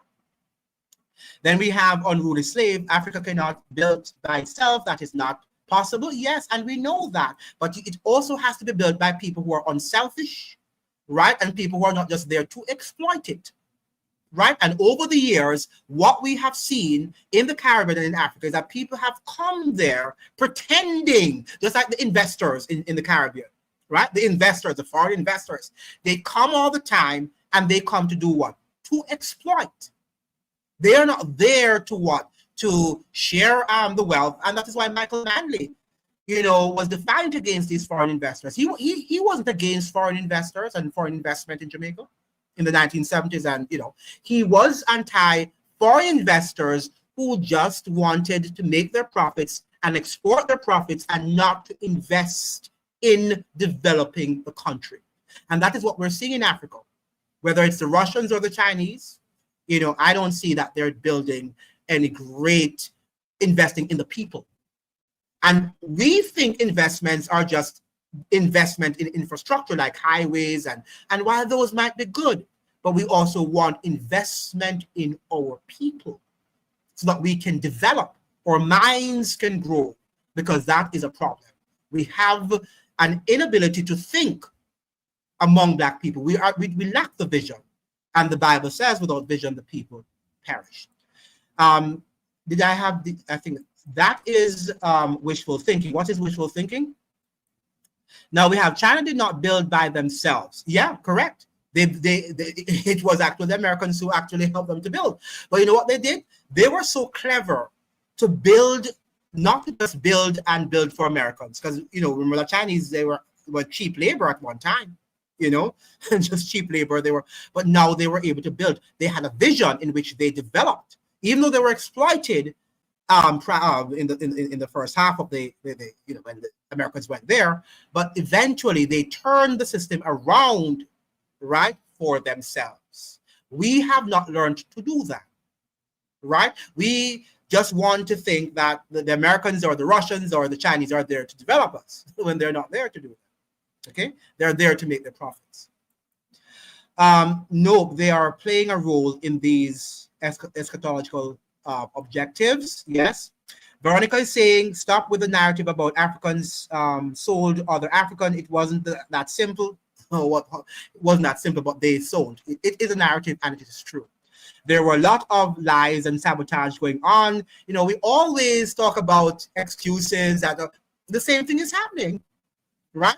Didn't Obama, sell or sold? Didn't he sell Black people and, their struggles when he said that he was Black, the first Black president, and he came and did what he did, right? So it's not only that is history, that is reality today. We always sell ourselves to each other. Kamala already has her nest egg in India. The woman sold out TNT. Yeah, you are talking about Errol Stevens, right? He was playing in Russia. Yeah, I remember what he said. That's Errol Stevens, absolutely, the podcaster and footballer. But I also seen many Africans that said they love it there. Nazis are there. not like Ukraine. Yeah, and I'm sure that there are Africans who have been there and who love it. But there are people there, lots of them too, who say that Russia is quite racist. We are oppressed. We suffer from white supremacy.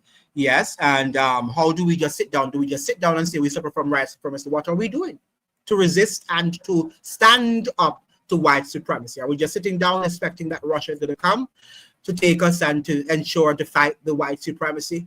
And then we're going to live in a multipolar world where all of us get along?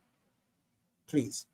Now we have the notion that Africa can develop by itself without others is, yeah. Try not to curse people. I don't use curse words on my platform. Now we have China did not develop by themselves. Yes, I think I read that already. I think Africa need to work with China and Russia. It is simple. Why should they work with Russia and China?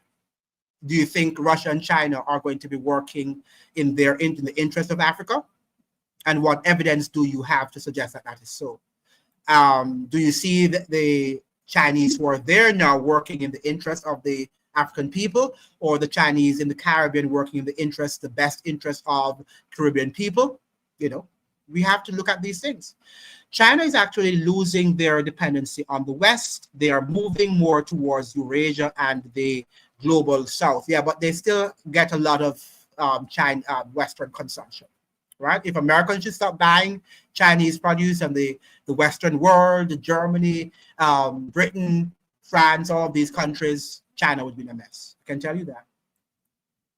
Now we have, and likewise, you know, we too, if we were to be stopped, if Chinese products were not to be sold in our country, things would get, the cost of living would go through the door.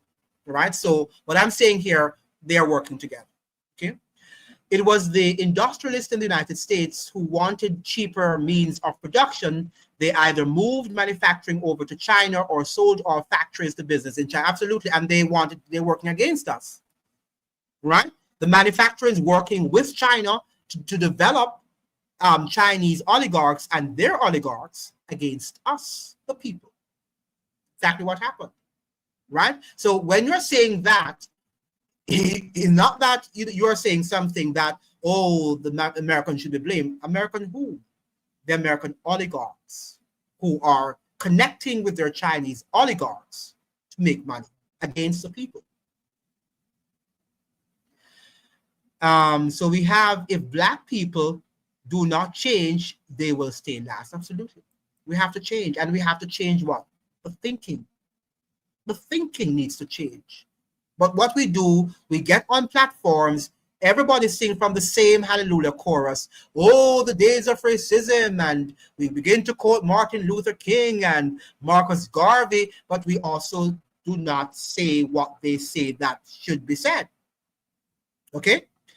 Now, then we have here, it's not Black masses, Moses rather, it's Black ESA PBU that will come back. What is that? What is ESA PBU? Can you explain that to me? I am Black Unruly Slavery saying, I can't wait to see, well, I won't read that word. Then we have how, yes, Unruly saying, you really gonna call that colonized? Absolutely. You don't think that when the Chinese and are, you know, economically that we are colonized by the Chinese, the fact that they come and they take over the entire economic landscape, all the shops, right? Some of the dining eateries, like the fried chicken eateries and all of that stuff. Don't you think that is colonization? I think it is.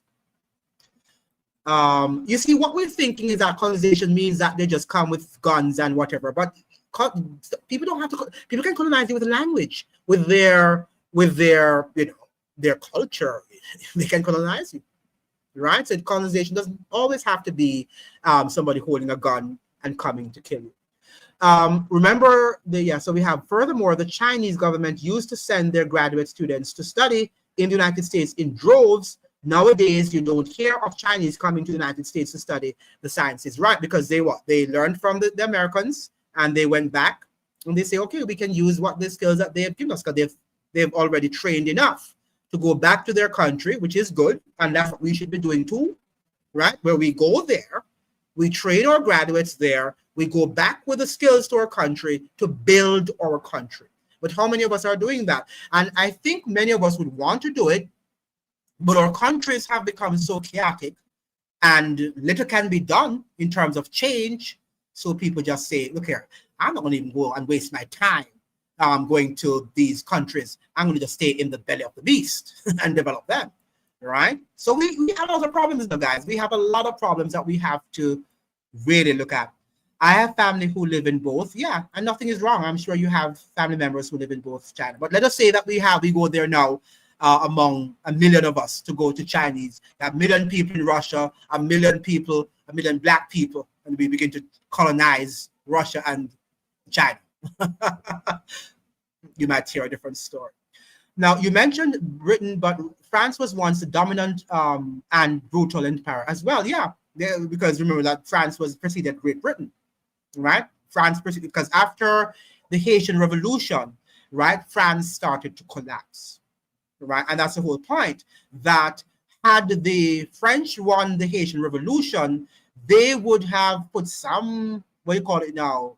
They would have caused the British Empire perhaps to die, right? So that's the whole thing. But you're right, the French Empire was brutal, right? We have Samsung says, I have always been told our geographic location and economic size would make our attempt at gaining sovereignty as a group of islands a failed one. Yes, I think so too. And our culturally too, we're different. And I don't think we are as united as we say we are. We are similar in many ways, right? We have a Caribbean culture and nothing is wrong with that, right? But we are culturally, we're different too. And we have to respect our differences.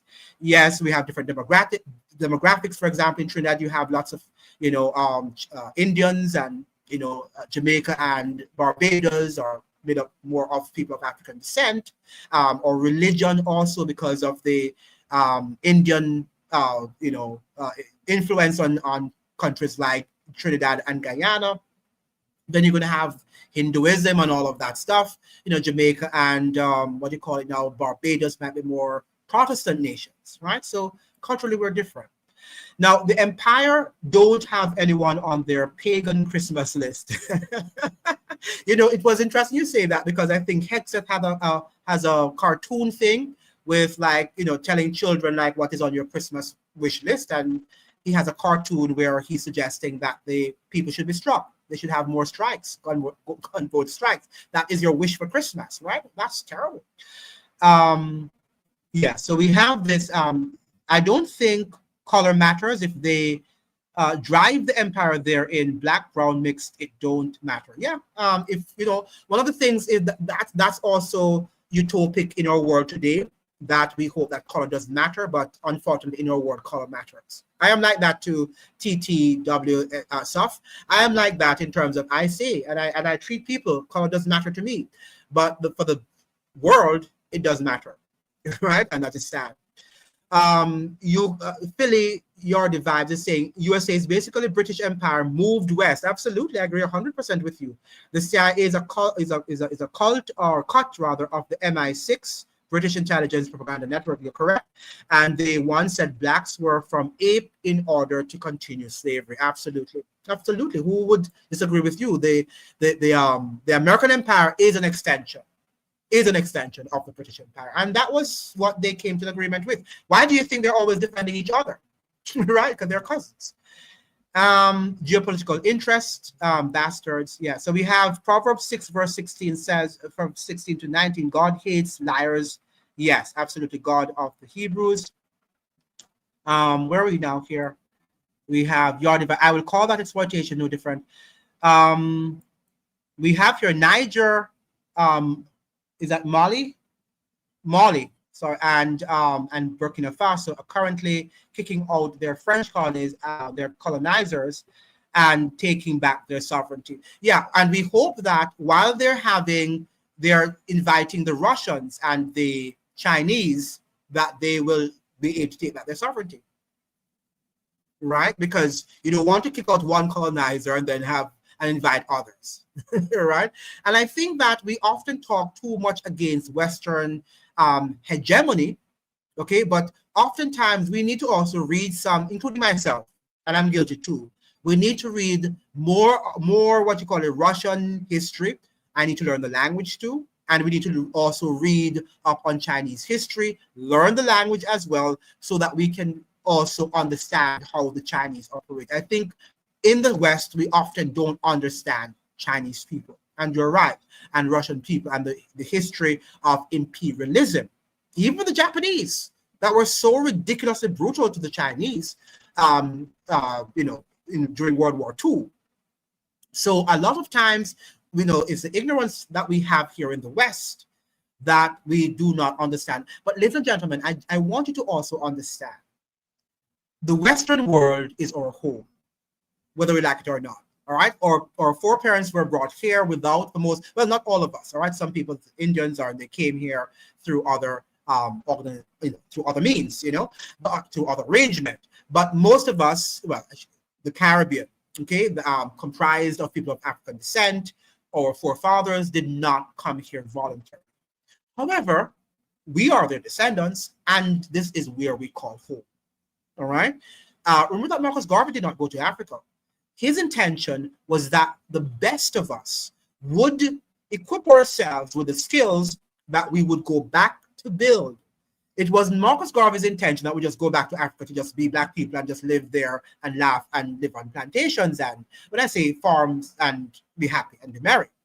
He meant that we would have brought our skills there to build industries that we could be able to compete with anybody, any world power in the world. That was his vision.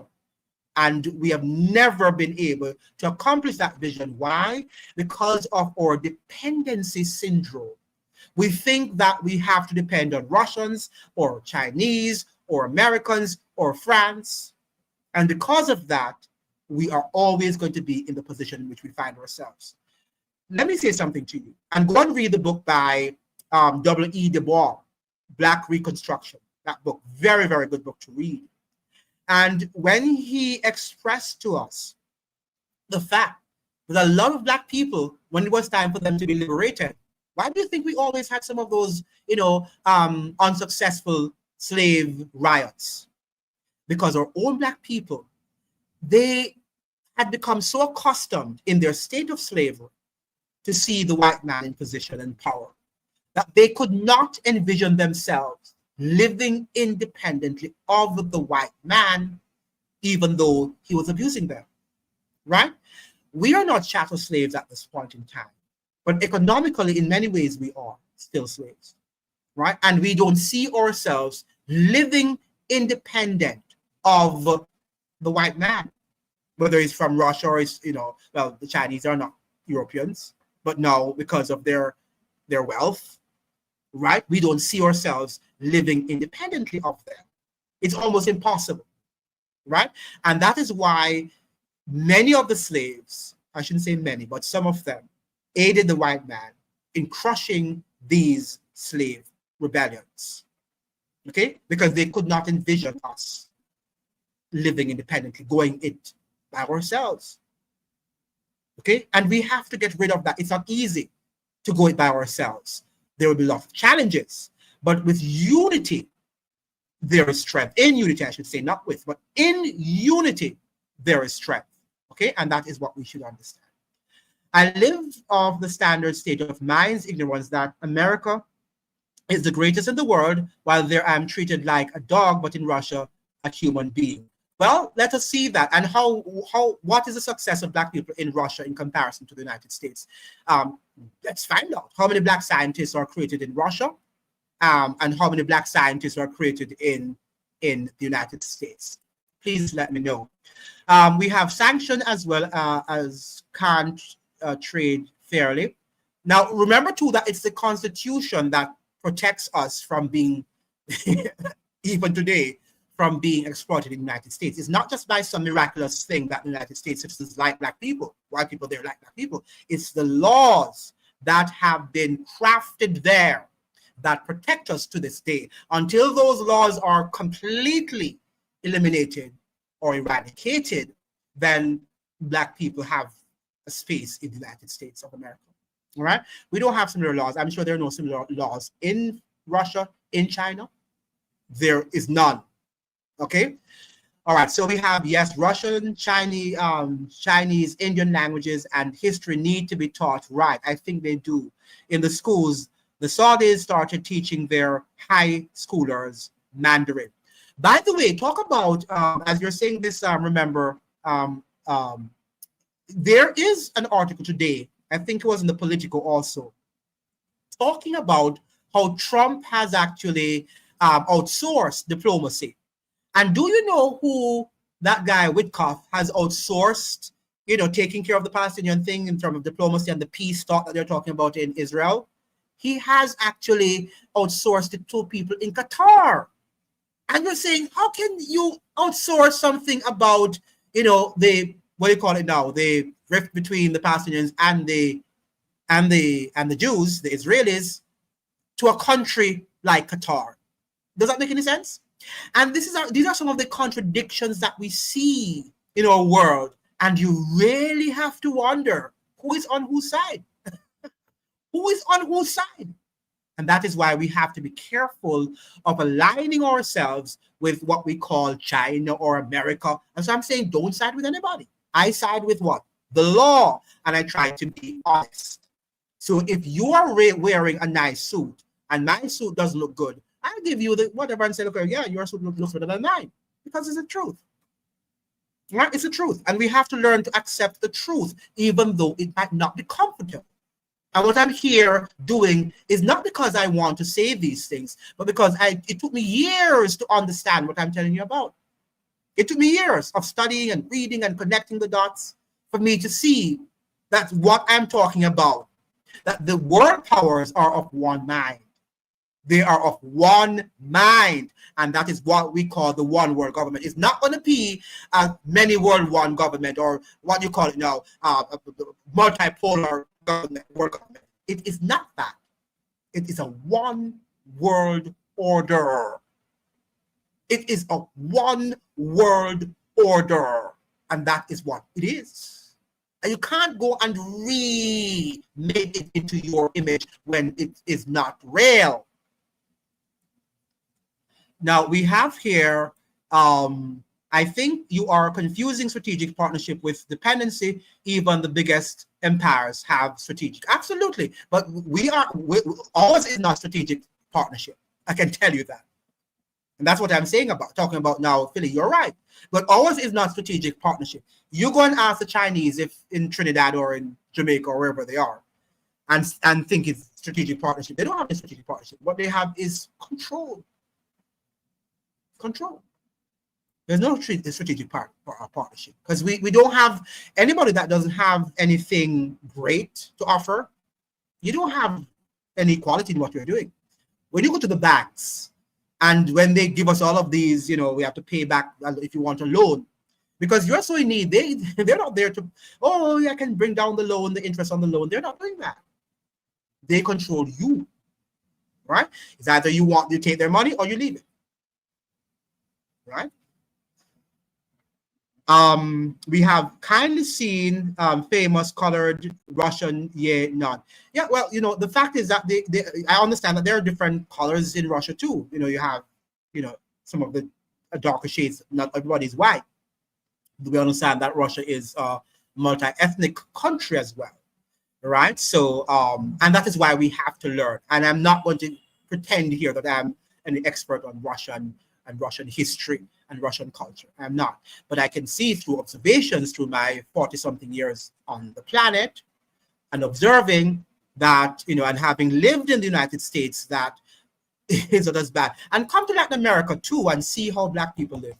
Go to Brazil and lots of Latin American countries and see the state of Black people in these countries. Right? Just watch it, including in Brazil, who's a part of the BRICS. If I were to join the BRICS, I would have to say, Brazil, you need to deal with your Black people, because you know that Blacks comprise. You have Brazil has the greatest number of Black people outside of Nigeria, right? So think about that and go there tomorrow and see where they are. Now, this is a country that you think belongs to the BRICS, and they're going to strategically partner with Black people in the Caribbean to make them equally. No, it's not going to happen. Yeah, that is a very dangerous game that they're playing. Yeah, dangerous. It's a one word order, and that's what it is. And I think we got a synopsis, Stephen Knight, of it during the pandemic, where we saw where they were all singing the Hallelujah chorus, and he shall reign, and the V was what reigned, right? And they say the V, go and get your V, and you ran and you took your V, right? Because the entire world did that one thing and pronounced, and nobody could stop them. And then when we're looking at the thing, oh, that person is saying, oh, you are the one who is at fault, you are the one. And then we look behind the scenes, they were working together. Okay, you got it. Now we have, even in their football teams, non-looking Russians. Right. Now, you don't have enough black people in Russia or China. You can't compare with the US. And that is why I'm saying. But you compare it though. And you're saying I can't compare it, but you can compare it and say that, China is here to help us and they're better than the United States. So that's a comparison. And this is a level of reasoning. When we want to reason and to agree with what we are saying, the other person can't do it. But I can do it. Yeah, we can compare. But we can say it's apples and oranges. And we can say that if we were to go to China on the mass people, going to China, black people of African descent, they would say we're invading them. Right? Okay? I don't think we'd be treated well. Same thing with Russia.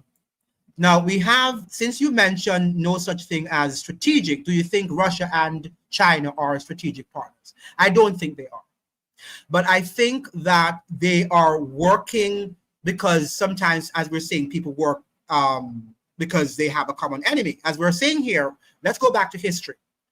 When America decided to extricate itself from Great Britain, it was not that France was friendly with America, right? But France helped America. In fact, without the help of the French, Americans probably would not have won the British. They worked strategically because France wanted to weaken the British Empire. Okay? And that is what you have to understand. However, if years after the Americans became free, and it was not many years after, because the Americans became free in 1776, and the Haitian Revolution was in 1789 and 1791. Right? Years afterwards, the same French said, Napoleon said, had they succeeded with the French, if they had, crushed the French Revolution, their next step was to go to America and conquer America. That was what France was going to do. So you wouldn't be seeing the America that you're living in right now. So wasn't that strategic? Yes. Were they friends? No. Again, they work towards their interest.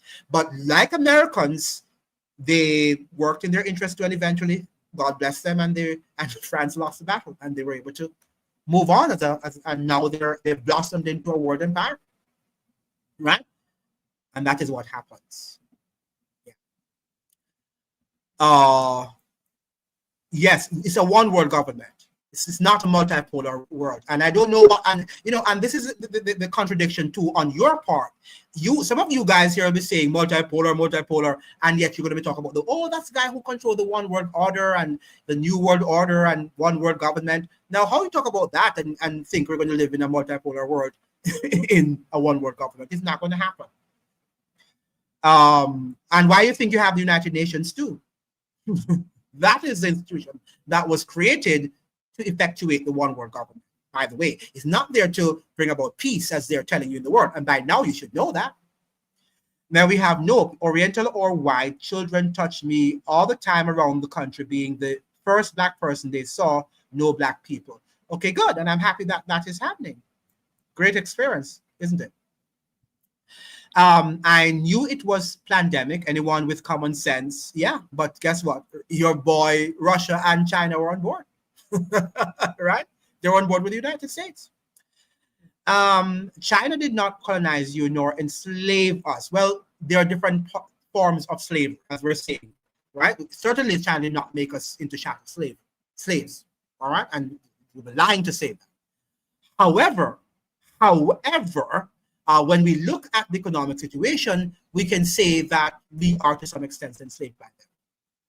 Right? And if we don't change the economic model in terms of the Chinese, very soon, even in Jamaica, people are writing about the fact that very soon you'll be seeing the Chinese in Jamaica just living like they are Jamaicans and taking over Jamaica. Yeah.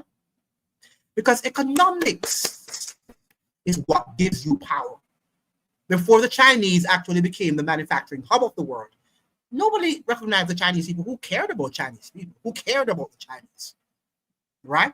But when they became the manufacturing hub of the world, and they were making loads of money and still make loads of money, people respect them.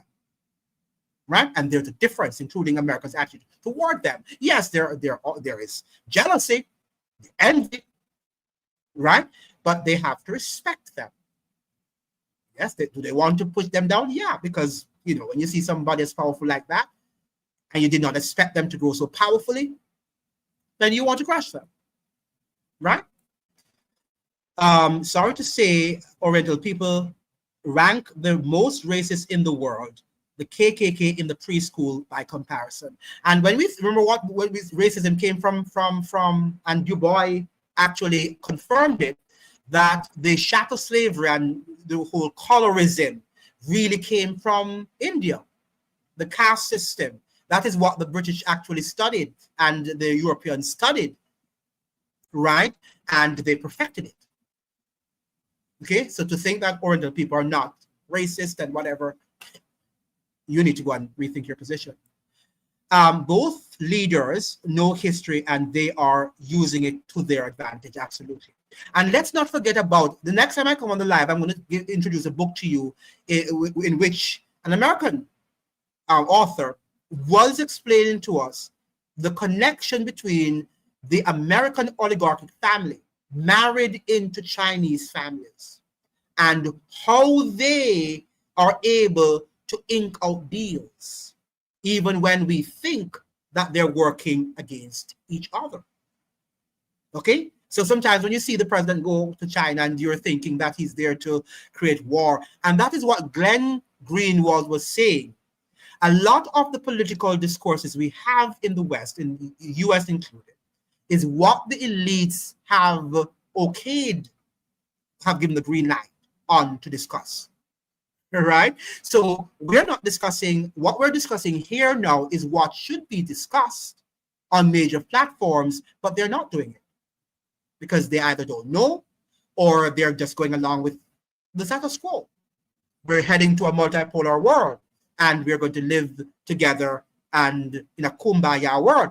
Remember that Obama too, give him his credit, wanted to live in this kumbaya world. He thought the world that he was coming to in the presidency was going to be one in which he could eke out a world in which all of us live together. And when he got to the presidency, he realized that that was not true. That was not true. He realized that there was a total different plan than he had anticipated or that he had expected. All right, so don't come now with your foolishness about multipolar world because it doesn't exist. They're just telling you that to make you feel, you know, that they're working towards it. They're not working towards it at all. They will have mansions in Africa paying African $1. Correct. That is what they do. And in Jamaica too. And they cuss you out. They learn Jamaican Creole. Do you see them online on YouTube? And the Chinese in Jamaica, and they go there, they learn their patois, they learn all of the expletives in Jamaica, right? And they cuss them out and tell them to get wherever they need to go. Have no respect. In fact, the last time I was in Jamaica, ladies and gentlemen, and I kid you not, even though we understand that Jamaica has a problem with safety and security, that's a problem, and I'm not here to say that that is not a reality. It is a reality. But the last time I was there, I was embarrassed for Jamaicans, being one myself, that when you go to a Chinese supermarket in Jamaica, even in Kingston, right, you have these grills, these rails right there between when you go to the shop and you want to say, may I have a pound of whatever, can you give me some tins of whatever? They have all these grills and it's like a prison and they're pushing the thing and you have to push your money through that. And I'm like, what an insult. You know, what an insult to the Jamaican people that we could bring the Chinese people here right in Kingston, and we have to be shoving money to pay them, and they're shoving the food, even at some restaurants, and they're, you know, I just told them I just would not tolerate it. I'm sorry. Okay? I'm not going to tolerate that. Both Spain, UK, and the US helped Haiti just enough to repel, but they were helping because they wanted to take out Haiti. It was because Toussaint Louverture was so alert that they couldn't fool him, because he knew. He used their weapons, as you're saying, Philip, and you're right, but he knew that they were after getting back. Read C.L.R. James' book, the Trinidadian scholar C.L.R. James, The Black Jacobins, in which he spoke about that. He addressed that problem thoroughly, okay? In which he understood that Toussaint Louverture understood that the British and the Spaniards and, you know, and the Americans had superior weapons to Haitians, to the slaves, right? So he had to use their weapons, but he used them to accomplish his objective and then turned on them, turned the weapons. In fact, C.L.R. James, the great Trinidadian scholar, said that it was the Haitian Revolution that caused the British, and that was the foundation that laid the seeds for the fall of the British Empire. The Haitian Revolution. They kicked them so badly, right? And the British had invested a lot of money into that revolution, into that kicking out the French, right? But they wanted the island. That's what they were fighting. The Spaniards, all of them, they were fighting to take over the island. So it was not fighting because they wanted to help Haitians. They were not there to help the Haitians. Stephen Knight says, wouldn't that depend on the leaders of other countries that need to be strong and not fall for silver and gold? Yes, but the thing about it is that it's easier said than done, because when they do it, then they're taken out. And then sometimes too, you know, we the people are the ones who don't support our government, because when they make the right decisions, we end up saying, wow, they're the ones who did that. And because of the propaganda on the media, when the media goes after your president, oh yeah, he was involved in drug running. you say, well, he was. And when they put sanctions on the country, you can't buy your flour, you can't buy your rice, you can't get your phones because of the sanctions, then you begin to blame. We can learn some lesson from Venezuela. We can learn some lesson from Venezuela. Some Venezuelans may not like Maduro, but they believe in the principle that this is their national, this is their sovereign nation, and they're going to stick with Maduro until they decide to put him out, right? Not to have Americans come and put Maduro out. So notice that you didn't see many of them going with arms and trying to unseat Maduro, even though if they had done it, we know that Trump would have gotten his wish. We don't do that, on the other hand, you know. What we do is say, yes, America, come. Come and free us, right? That is what many of us do, okay? Yeah, so we observe colorism for excellence in Trinidad. Yeah, all of us do, and I'm sure because of the Indian influence on Trinidadian culture, it would be more so than in many other countries, Caribbean countries, that is. Marie, you need to have a book club. Yes, I think we need to read. And let us say, begin to read C.L.R. James' book, the great, what a man he was, and he could write. I mean, when he writes that Haitian history, it's almost like you're living. I mean, he had a way with language that is just second to none. The great Trinidadian intellectual, C.L.R. James. When I read his book, I didn't want to stop, and I still read it, you know, ever so often. Because of his use of language. We have the Chinese took, is it Bookreins, or yeah, economics off the shelf, studied it, implemented it, and became a world power as a result of it. And you know, and Western capitalism too. They are a state capitalist society. That's capitalism top. You know, and that is what we have to understand too. I am not here to say I hate capitalism and I hate socialism. Why not say we can use both ideologies, because both have their strengths and their weaknesses, right? So we use the best parts, have a mixed economy. That's what I should say. We need a mixed economy where we have the strongest aspects of capitalism merged with the strongest, the best aspects of socialism. But to say that capitalism is the enemy or socialism is the enemy is not good thinking, because capitalism has its strengths and it has its weaknesses. He knew because he was selected to be there. Yeah. And we have Lorenzo is saying Joseph Stalin starved millions of his own people, right, in Russia and Ukraine. Absolutely. He did. Right. And that is what, and that's what I'm saying, that there are other aspects to socialism, like, like healthcare, education, social services, the social security network, all of those things I'm in for once it's done in a very in a lawful way, in a legal way, right? And transparent also way. Okay, not just this populist propagandist way that some presidents like to do it. All right, but it is legally done, knowing that the state is making money and they can transfer some of the wealth into the social safety network.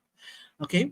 Samsung is saying our historic lineage has a lot to do with our acceptance by the world. They know who we are, only we don't know who we are, and they helped us and whatever. Yeah, but but they are not looking into history. People don't look into history. People look at what is happening now. It's just like I told you, if you fall on bad times, economic times, right? Your friends often don't remember the time when you were up and well and you were strong. They remember you now. Right? In the same way, the Europeans and the Chinese don't remember Africans when they were in their glory days. They remember them now. Oftentimes, they don't even care about studying their glory days. So let's not move away with that about we're kings and queens and all of that stuff. People don't care about that. What are we now?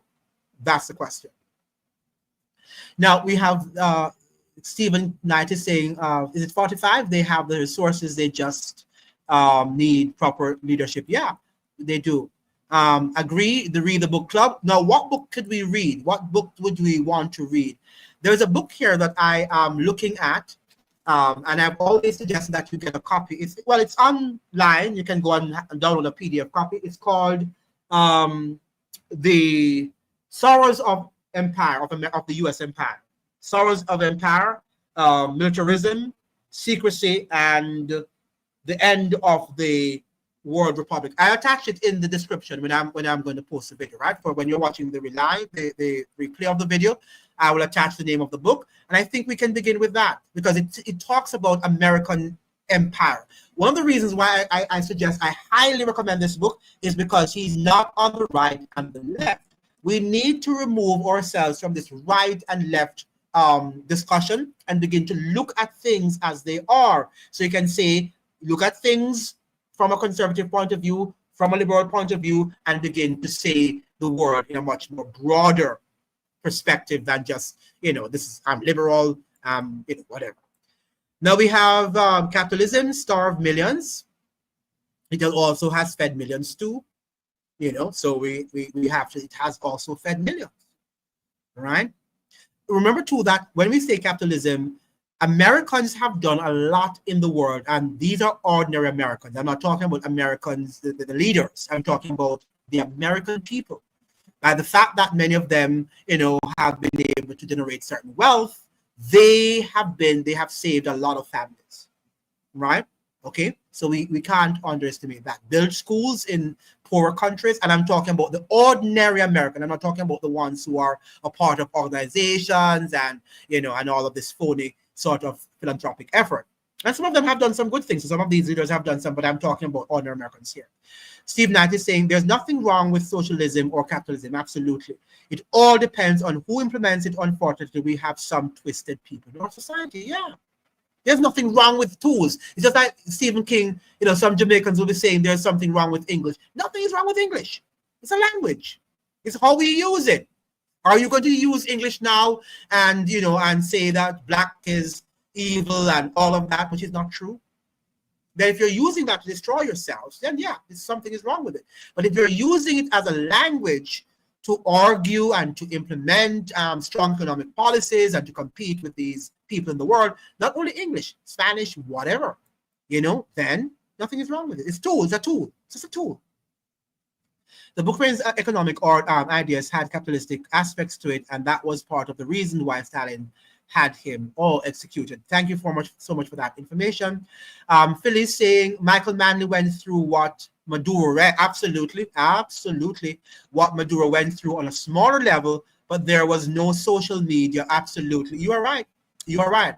And Philly, Jamaica doesn't have a strong military like Maduro. Secondly, we are so small in comparison to Venezuela, so we would not be able to defend ourselves from the Americans. While Philly, and thanks to, as you're saying, Philly, thanks to this, I'm not against Russia helping him with intelligence and all. I'm not saying that that is bad. In fact, I love that. You know why I love it? I don't want the war to happen because I know what war is going to bring. What I'm saying to us that we cannot think that if Russia is there, China are there, that they're going to just help us and we're going to be free and they're going to free us. It's not going to happen. They're there to protect their interests, and that's what they're there to do. What families, and we have here Lorenzo is saying the Chinese and Russian governments have no problem brutalizing their own people to get their point across. And the same thing for Lorenzo. I think the same thing for Americans too. Unfortunately, America is behaving the same right now. Have no problems, also, creating problems for their people if they want to say that this is a pretext for war or whatever. China succeeds at development with both socialism and capitalism, and that's true. The West fails because it is under a chronic, absolutely. You could not have said it better. Could not have, is a chronic capitalism that is we should be barking against. Very well said, Darth Vader. You should be up on the screen for long. Unruly Slave says, what I live here, they don't want us with food staff. Yeah, you're right. I mean, and that is the whole thing, because we're not unruly slave. You know what is happening? The American empire is now so much crude that it will deny its people of SNAP and social safety network programs to wage wars. And that's what all empires do. The British Empire did it. All of them do it. They will starve their domestic people to wage wars so that they can control the world. Yes, so we have that's a lie. And then we have, so we have to move ourselves out of this sort of narrow construct of, oh, I'm conservative, oh, I'm liberal, so we hate each other. Already they're dividing us. Already we are being divided. We also need to move away from the construct that there is going to be a world order in which we are all going to live and in this utopian society. That is also communism. That said that we could live together and everything is going to be fine and dandy and we all look out for the poor. That is not going to happen, right? Because our world is selfish and we are not seeing. If I were seeing elements now to suggest that that is the world we're moving into, I would say yes, and I would gladly welcome it. But every day I look at the world, it's war after war, and the wars are not necessary. When you look behind the scenes, it's because of greed, right? That's why people go to war. You have a car. I don't like the fact that you're driving a more expensive car than I, and then I wage war on you for having a better car than I have. You have a better education than I have. You went to Harvard. I went to a school of a lower rank. I hate you, and I do everything to upset you and to get into a war with you. And that is what our leaders are doing. There no free lunch is what you wanted to say. Yeah, there's no free lunch. Absolutely. TT, you're correct. There's no free lunch. There's no free lunch. And that is what we need to say. Now, do I believe that some people need to be given free lunch? Yes. But to say that the majority of us are going to live in a world in which people are going to give us free lunch, it is not going to happen. And even if they give us, like the slaves, slaves didn't have free lunch, but they gave them, food, whatever. But they had to work for it, and it came with a cost, at a high cost. Lorenzo says, one of China's greatest exports is white-collar criminals. Yeah. And the Chinese are very sneaky, right? The Chinese are very sneaky people. And one of the things I give them their credit for, their flowers for, is that they're able to copy what other people have done, refine it, and make it usable for them, right? And that is what we need to do, right? Because let's not believe that we're going to remake society.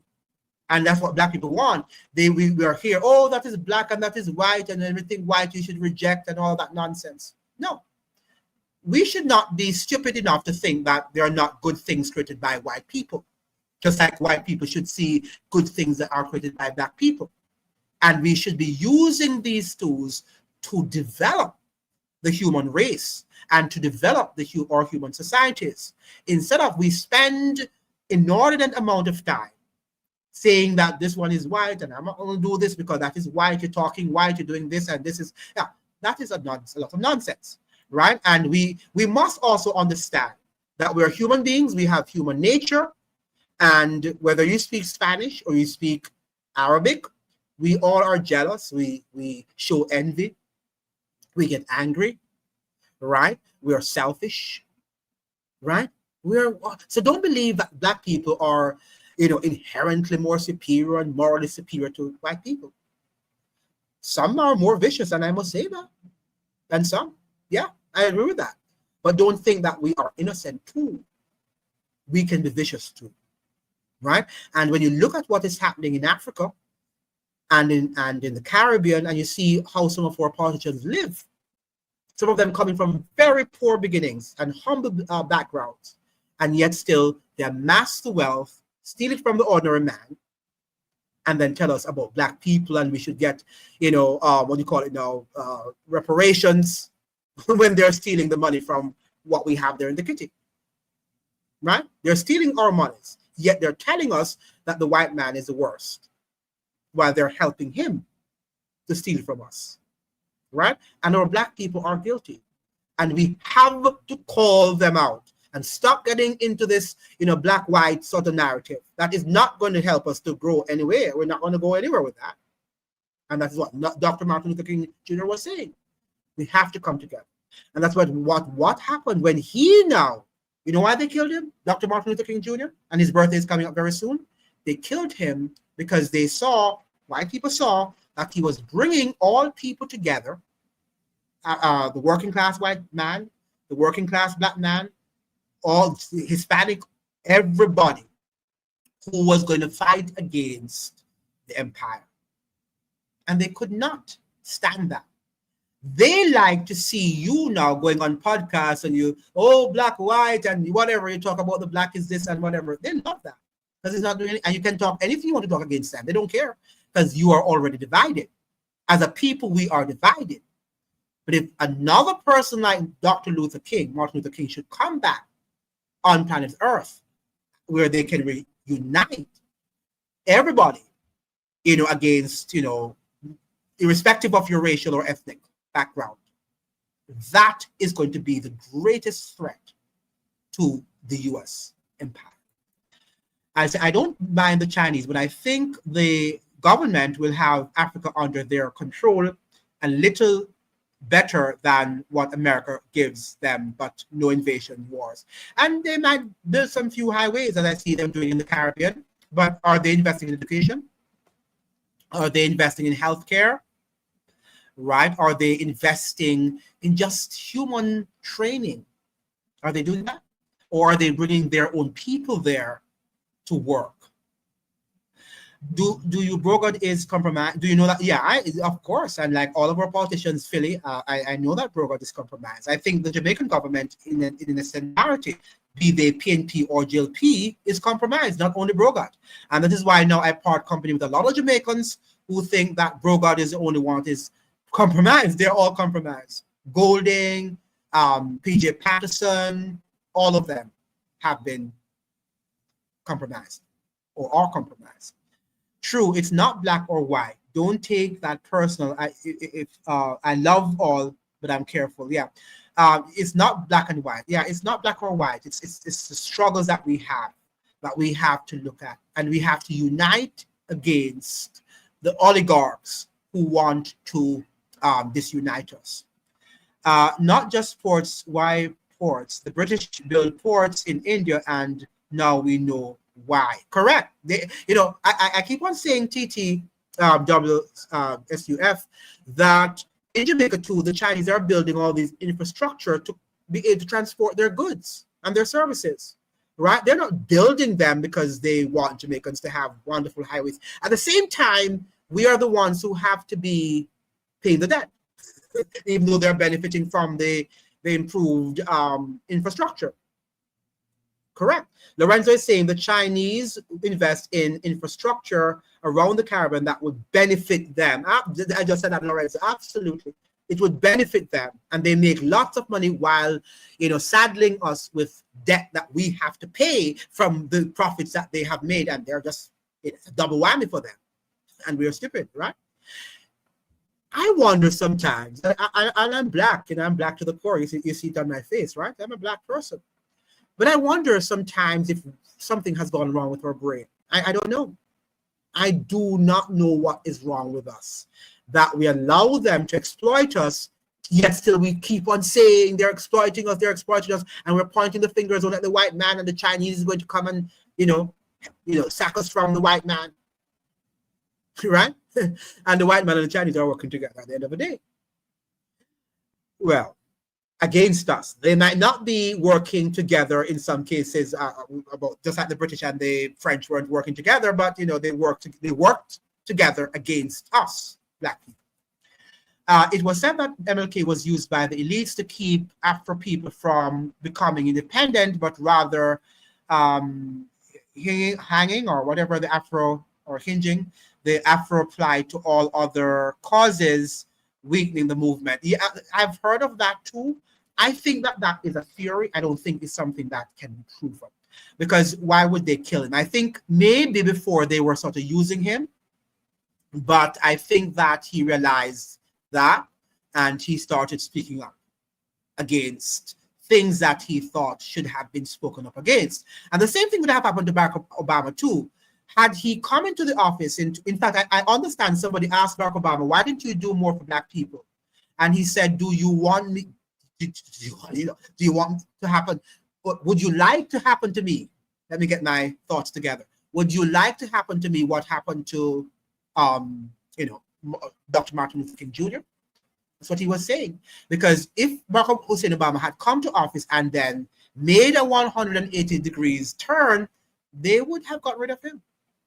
Yeah, they would have gotten rid of him if he had not done what they wanted him to do. Okay, so maybe I can't say. I've read a lot of Dr. Martin Luther King's books, and I think he was a great leader. And I've heard that theory before. Can't prove it, and I'm not going to say it's true or it's false. Many Chinese nationals are in CBI programs around the Caribbean, so they can get access to America and Europe. Mm-hmm. That is true. Many of them are there in Jamaica, for example, and then they go to abroad. They go to Canada and they go to America. Yeah. And they live between both worlds, right? They traverse between both worlds, right? No country or human is completely independent. There is no such thing. Absolutely. We're not saying that. Nobody's saying anybody's coming. But I'm saying you have enough independence that people can't control you. All right. So when you say now that nobody is independent, are you suggesting that we should not be independent so that others should control us? I don't know what you mean by that. Philly said, okay, so are you saying we don't need adequate infrastructure? Yeah, we do. But what we're seeing, Philly, is that when they come there and they're building the infrastructure for themselves, saying that it's for us, yes, which we do use, but guess what? At high expense because we have to pay high tolls. Yet they are using it, making money from it, and yet saddling us with the debt. So who's being helped? And some people can't use it because the poor man in Jamaica can't use it because the tolls are too expensive. Keep in mind, we have been borrowing from the IMF, and yeah, I understand that, but we can't say that one way is better than the other when both are imperialistic and are saddling us in debt. They're both not better. The only way you can say the Chinese is better is that probably we don't have a lot of what you call a high interest rate, but it's still debt, right? And they what do we say? The borrower is slave to the lender. The borrower is slave to the lender. That's the expression. Remember what they teach us in school they want all of us to stay oppressed like the West was the start of the civilization. Africa and West Asia, and even the Chinese had great empire before. Yeah, they did. They did have a great empire before. And empire is not something that is great, When we say great empire, now let's make that clear. Empires mean the exploitation of other people, right? So when we are saying that empires, I think we have romanticized what empires are. And that's why Americans have been romanticizing the American empire. Empires exploit people. That's what they do. So we are not here to glorify the Chinese empire, the Roman empire, the African empire. We're not here to do that. I just do not understand why Chinese is the problem in this world when the US, I am not saying, nobody's saying Chinese is a problem. What we're saying that they have good aspects to them, and they have also aspects which are almost similar to what the West, what we're complaining about the West. That's what we're saying. We're not saying that the Chinese is the only problem, right? Let's not now misinterpret what we're saying. The Trump administration is now, that's Lorenzo Jackson, the Trump administration is now, sorry, let me get back here, is now targeting certain Caribbean islands because of Chinese nationals in the CBI programs. Yeah, and that is not good. I don't like when Trump begins to interfere with what, again, sovereign nations are involved in. Even if it's exploitative, I think we are the ones who should determine if it's good or it's bad, and then we change it or whatever. So I don't think I agree with that, Lorenzo. I think he needs to mind his own business. Then we have unruly slaves saying, I don't think they are the problem. I think U.S. imperialism is. I think both are imperialistic in their own way, right? I think that China has their imperialistic, when you think about how the Western people humiliated China, for example, during the Opium War, right? You don't think that they have all that in mind and one day they want back their revenge? I think they do. Clayton Christian is saying the Chinese have built over 9 schools, including a technical academy in Jamaica. Great. A stadium, state-of-the-art hospital, and many highways. Research the Chinese investments in in Jamaica. I will do that. And thank you for highlighting that, Clayton. So that's very good that the Chinese is doing that. One of the things that we have to also look at too, and I'm not saying this is what is happening, Clayton, Christian, by the way, is that sometimes they set up a model country and say that this is the standard. And the US does that sometimes too, right? Where they will use the IMF or another institution and say this is a model and they'll do things for you. But that's not the rule, it's the exception to the rule. So I'm happy, Clayton, that that is happening in your country. I'm wondering if that is happening in many other Caribbean countries. If that's a standard, if that's a model, I don't think so. So you can't have a good empire. Yeah, there is no good empire, right? Once you have, empire is a monarchy. And that's what it is, a monarchy. So there's no good monarchy, or we like to think of that, the British, monarchy, and we think that they're nice and wow, long live the king and the queen, right? When they're devils, right? And your subjects. So empires have subjects, right? In democracy, we don't talk about, so the leaders are our servants, but empire means that you are subject, and that's why the United States now, the citizens have no voice because they're now subjects to the empire, of the empire. Phil is saying, but the USA must have been pretending they are not empire until Trump removed the mask. And no, people know that they're empire from a long time. When you go to, and that's the whole thing, we need to read this book, Sorrows of Empire. This book was written actually in 2004, right? And he made the point, Philly, that the Americans don't know that US is an empire before Trump, as you're saying. But if you go to Latin America and you go to East, the Middle East and Asia, they know, and Africa, they know, right? So it's Americans who live there in America who don't understand the world. They're the ones who think that America is a democracy, is a republic. But the world knows, if you go to Latin America, they knew, go to Brazil, for example, when the Brazilians begin to talk to you about the US empire, and these sometimes are just ordinary people. It's amazing. It's what you're going to read in books. They know because of what? The lived experience the lived experience, so they know. And they're warning Americans about what is to come. We have here, that means they own the building in the country. They can is it tax anytime, and anytime obviously they won't. Yeah. Then we have resistance is the good side and empire the bad side. Yeah, I think democracy is the good side, the good what we want. Republican state, not Republican Party. No, there's a difference between being a Republican state where everybody has rights and the Republican Party. All right, so don't confuse the two and say, "Oh, he's a Republican." I'm not, and I don't believe in what the Republicans are doing in the U.S. Okay, but a republic is what we need to have, or a democratic republic, right, where we have freedoms and our leaders are not our kings and queens. They are our subject. They are our servants, not subjects, but our servants. Okay, that's what we need.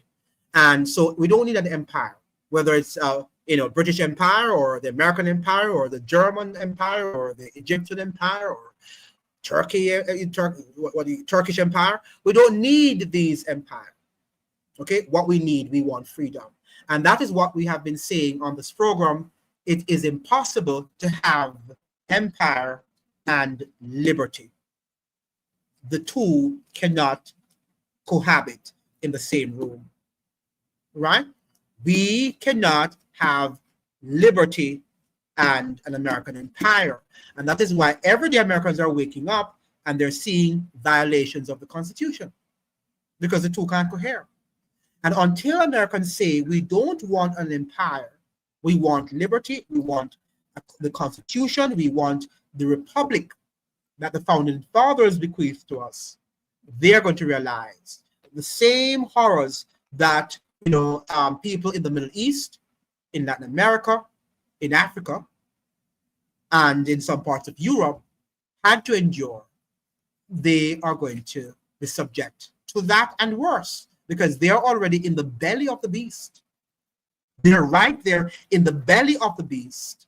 So the punishment and the consequences will be much graver. All right. Any other questions? Been talking a lot. I think we can begin to close the live. Any questions? Any other comments? I think you have been fantastic. And we don't have to agree on every point. And I like when you disagree, because it shows that you're also thinking. But the fact is that we also have to agree on the major points and truths, because if we don't, then we are the ones who are going to suffer, right? And we have a lot of deception in the world now. And one of the deception is that this empire is better than the other, right? Or this country or great power is better than the other, right? When in truth, let's use their tools if they are helping us. And as Philly Yardy is saying, let's form strategic partnership, but let's not have a way in which we're depending on them and they're ruling us, because that's what we're seeing now. The Chinese, I don't know in Dominica, as one of our respondents is saying, that in Dominica they're doing very well, and they have great infrastructure, schools, they've built hospitals and so forth. Kudos to the Chinese for doing that. In other parts of the Caribbean, we're not seeing that, and it's a problem. You're already saying, so is that what they mean when they say the chicken must come home to roost? Yeah. And we have to, I'm going to say this to you. When I studied Latin American history years ago, I used to read the history and cry, because I thought the United States was a democracy, and the thing that I read about what America did in Latin America and the people who suffered, Central America, South America, and you speak to these people and the horrors and the pain. These are people, and they have not been given an apology for what has happened, right?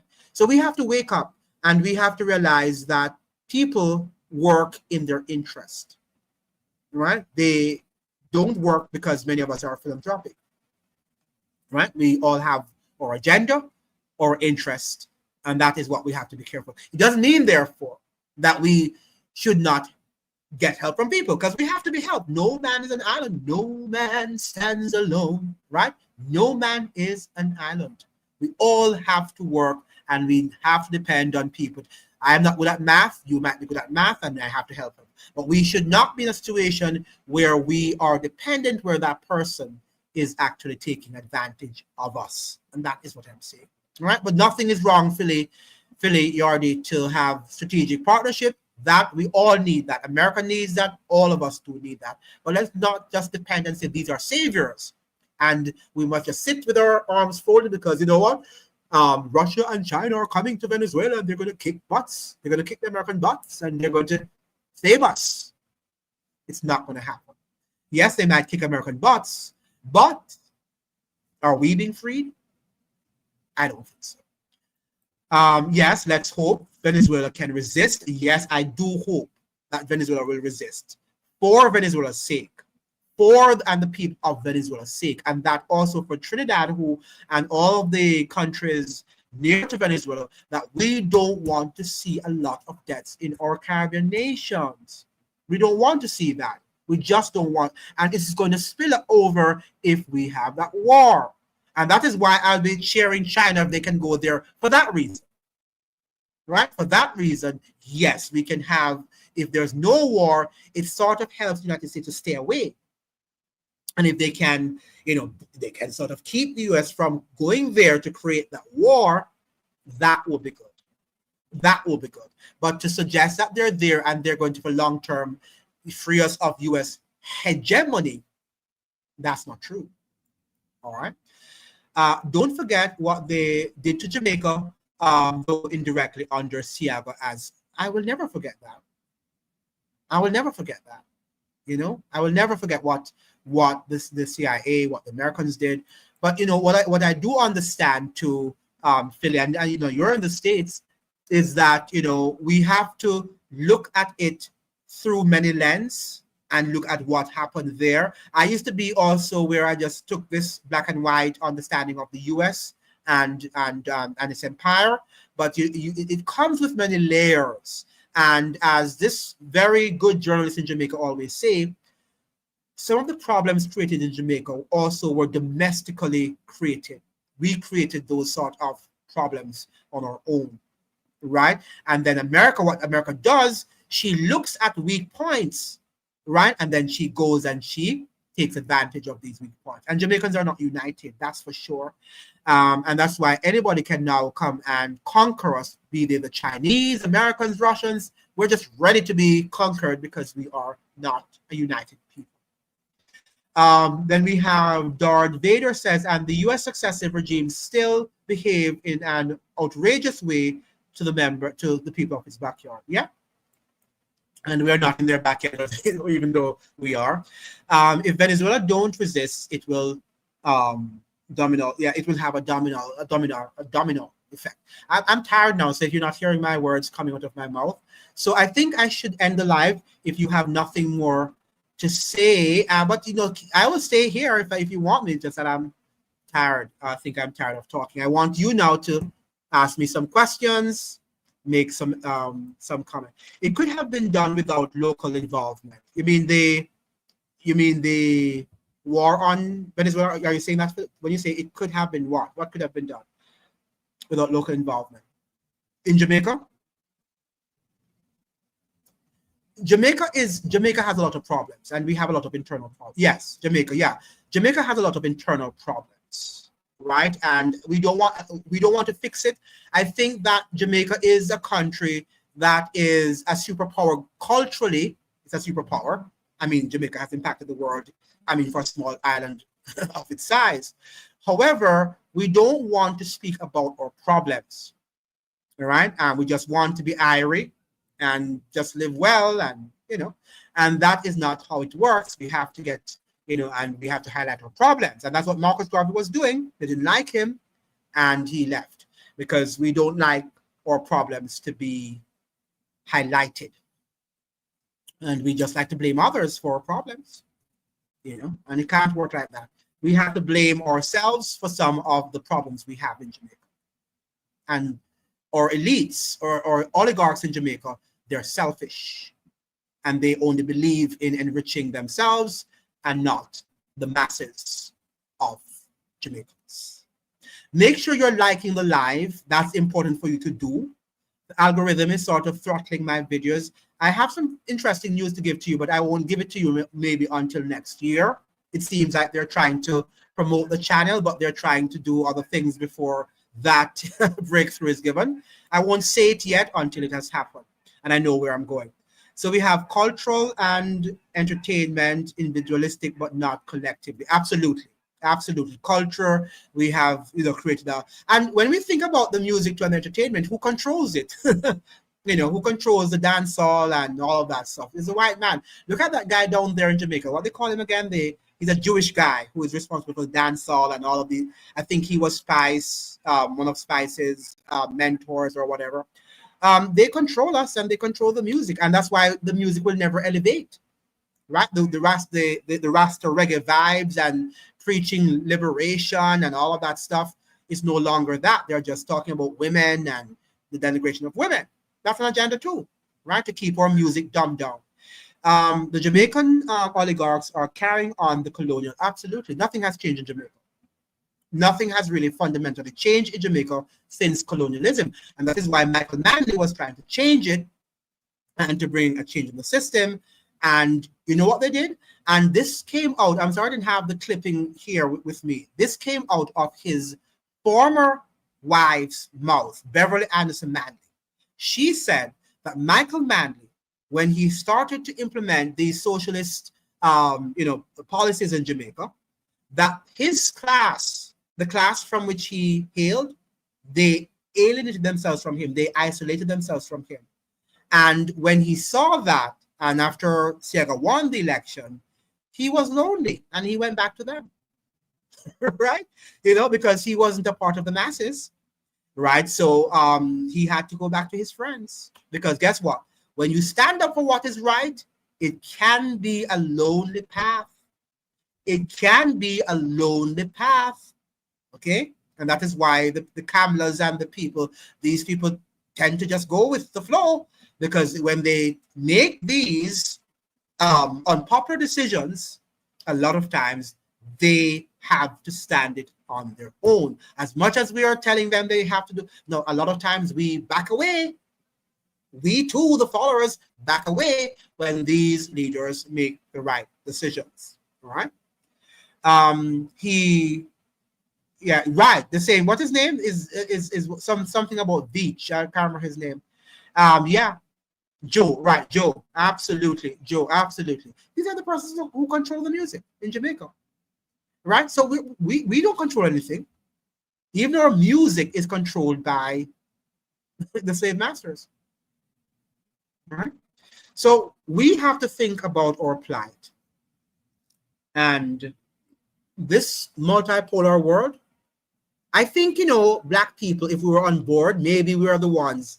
And Lion Champion, it seems like you have left, if you're still here.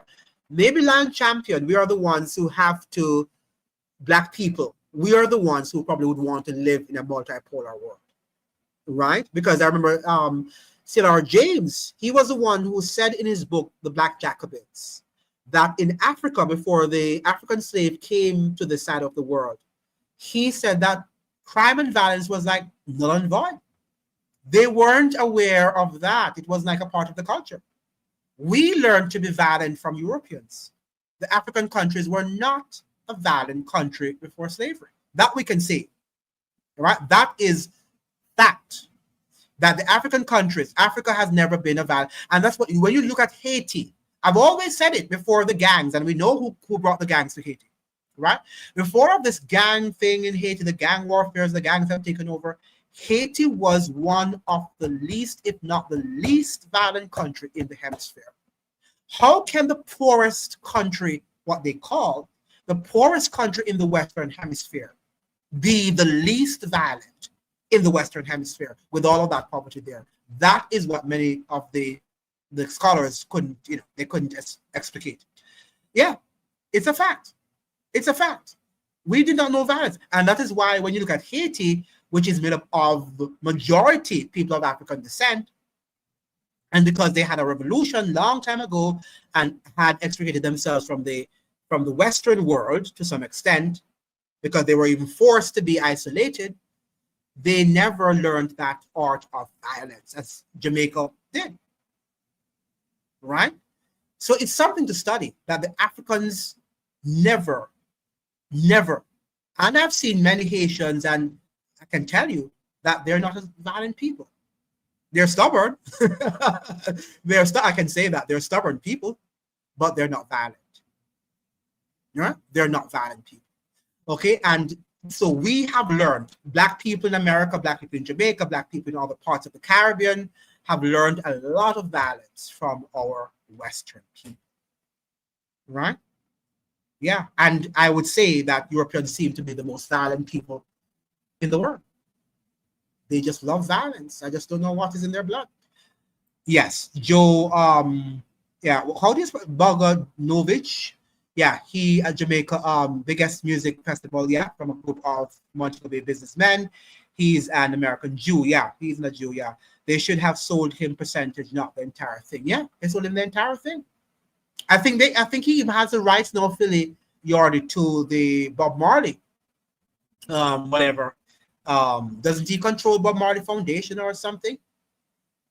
Or something in Jamaica? I think he somebody sold that to him from California. He has something about that. So you can confirm that, Philip, for me, if he has full control over the Bob Marley's foundation. The global North hated Bob Marley's messages and song lyrics. Yeah, and not only Bob Marley's, but all of the other classic reggae artists who are singing for freedom and other things and talking about the plight of slavery and even recounting our history in music, right? One of the beauties of Jamaica reggae, and that's why people all over the world love it, and Black people particularly, is the fact that Africans particularly love reggae, is the fact that it recounts in music the history. So it's not going to read the book. For example, when we hear "Emancipate Yourself from Mental Slavery," it came from Marcus Garvey. Right, it was an expression by Marcus Garvey, and Bob Marley, put it in music, and it became what you memorized it. And it would be wonderful if we can sing some of our lyrics, right, or history rather, sing some of our history in lyrical form, as the reggae artists would do, right, and then we'll remember our history, right. And I know that Calypso also has that sort of thing to do too. They have history and they do a lot of political commentary through music. Don Shelley says, but the Bible tells us who those white people are in Genesis 25, and in Genesis 27 says that they will acquire lands by violence. Okay, the Europeans are extremely violent, and you just have to read the history. Their history is violent. Their history is a violent history, and when you talk about the Dark Ages, what a violence that they had there. Violent history. Yeah, and we have, do you think they have any higher organization with the power to stop us from going to war with Venezuela? Who? When you say, do you think they whom? The Russians or the Chinese? Yeah, please, could you please clarify? If the Russians, are you talking about the Russians, or are you talking about the Chinese? I think if the Chinese have the military assets, they could, pose a threat. And remember, too, as I'm saying, that the Chinese have interest, have a tremendous amount of interest in Venezuela. In fact, there was an article today, I think I must publish it probably another day on my video, of they're telling us that in Latin America, these countries, like Colombia, they owe a lot of debt to the Chinese. The Chinese have invested a lot in their infrastructure development, and so they are largely indebted. They have a huge debt with the Chinese. So the Chinese will be there to protect its interest. Remember now that what happened in Haiti also, the U.S. wanted all of these Western nations out of the Western Hemisphere, Western European nations out of the Western Hemisphere.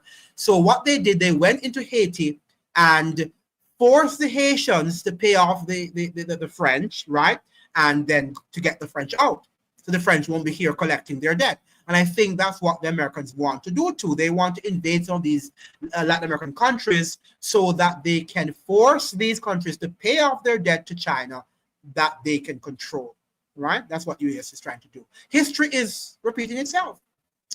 The thing about our entertainers, we think of freedom, but not economic power. Yeah, we think that freedom is going to come by just, talking about Africa and we're free, but freedom is going to come through economic independence. You're correct, Philadelphia. Hence, they would have more collaboration in terms of economics. Yeah. And as somebody said, Philly, they would be wealthier too, because what they're seeing nowadays has no traction. Right? Apart from the Tyrus Riley's song, and some others who sing decent music, and it will be there for years.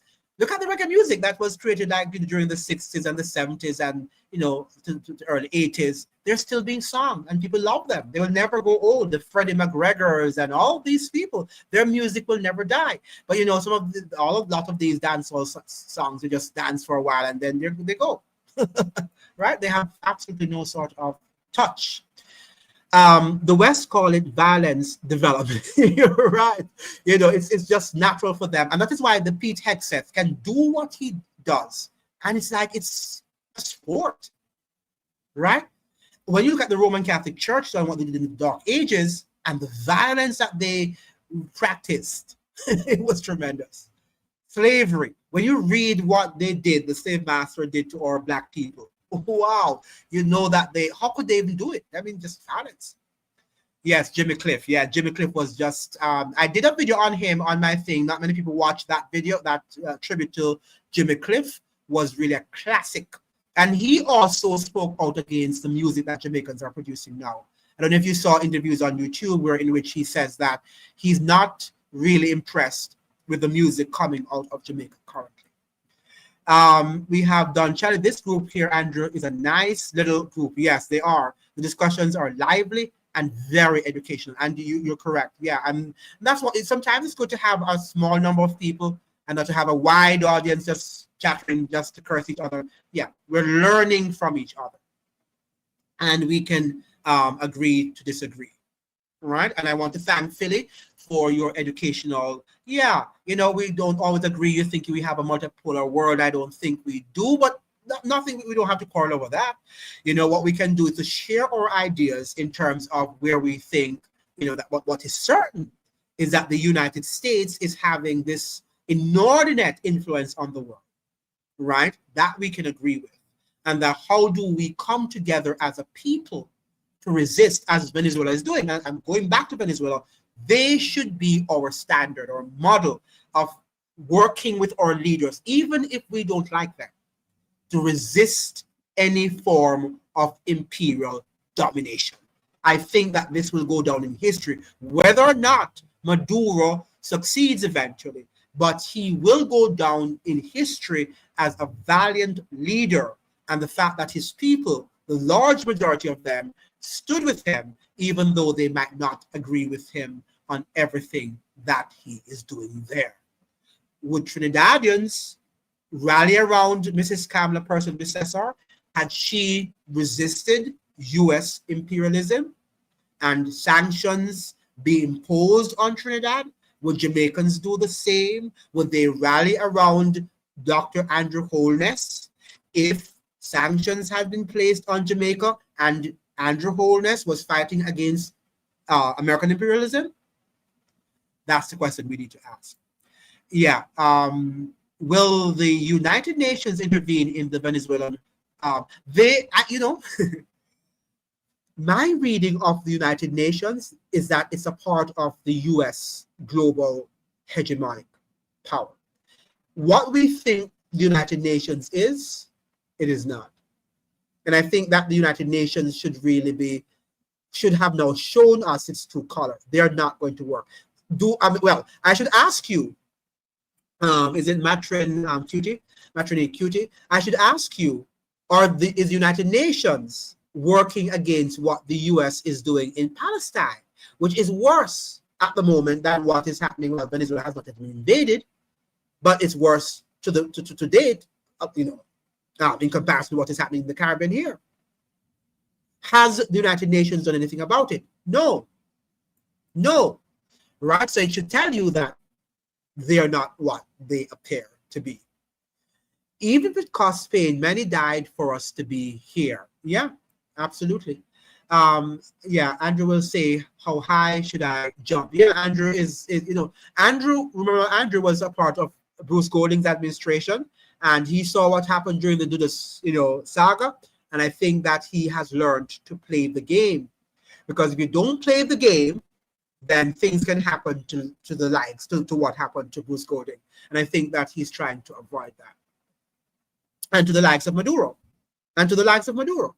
The only thing that Maduro has stronger support, and also is a bigger country and with a much more powerful army than Jamaica has. Now, we will see where the Caribbean and Africa is in 10 or 15 years' time. I'm expecting change in 5 years, big changes too. I would love that. I would love to see that TTW stuff. What makes you so positive, though? What are you seeing there that gives you that sort of hope? I would like to hear it. I'm not saying that it's not happening. I'm just saying what is happening. What are you seeing that you can itemize that this is going to happen? The Europeans and the Americans compete, but when push comes to shove, they work together. When money and profits are at stake, they prove this time and time again. Absolutely, they do. And as I'm saying, that the Chinese are also making inroads in European families, so they are also a part of that too. It's the oligarchs. It's the oligarchs, right? And to some extent, money has no color. To some extent, not to all extent, but to some extent, the richer you are, the more you are accepted into those circles. And China is very rich right now. We need to relocate NATO and the UN to another country, because, right, absolutely. Maybe if it's relocated, Annie, maybe it will change. So I will say that. Well, the United Nations can't help. Thanks for answering my question, though. Keep up the great work. Yeah, I don't think they're going to help, because if we were to be positive, we would have to see some amount of history in terms of their helping other wars, to quell other wars. And what we're seeing in Palestine is something that I don't think we have seen in recent history, right? The massacring of so many people. I don't think we have seen that and it's not like Palestine posed any threat or was, threat to Israel. There was no threat at all. Well, they said that there was a terrorist attack, whatever it was. He's also mentored by Siaga. That is one of the right. Andrew Holness is Siaga's mentee. Let's not forget about that. Absolutely, you are right about that. And remember too that Siaga was used and spat out. So I think that he also learned some lessons from Eddie Siaga, because Americans used Siaga and afterwards they didn't find him to be useful.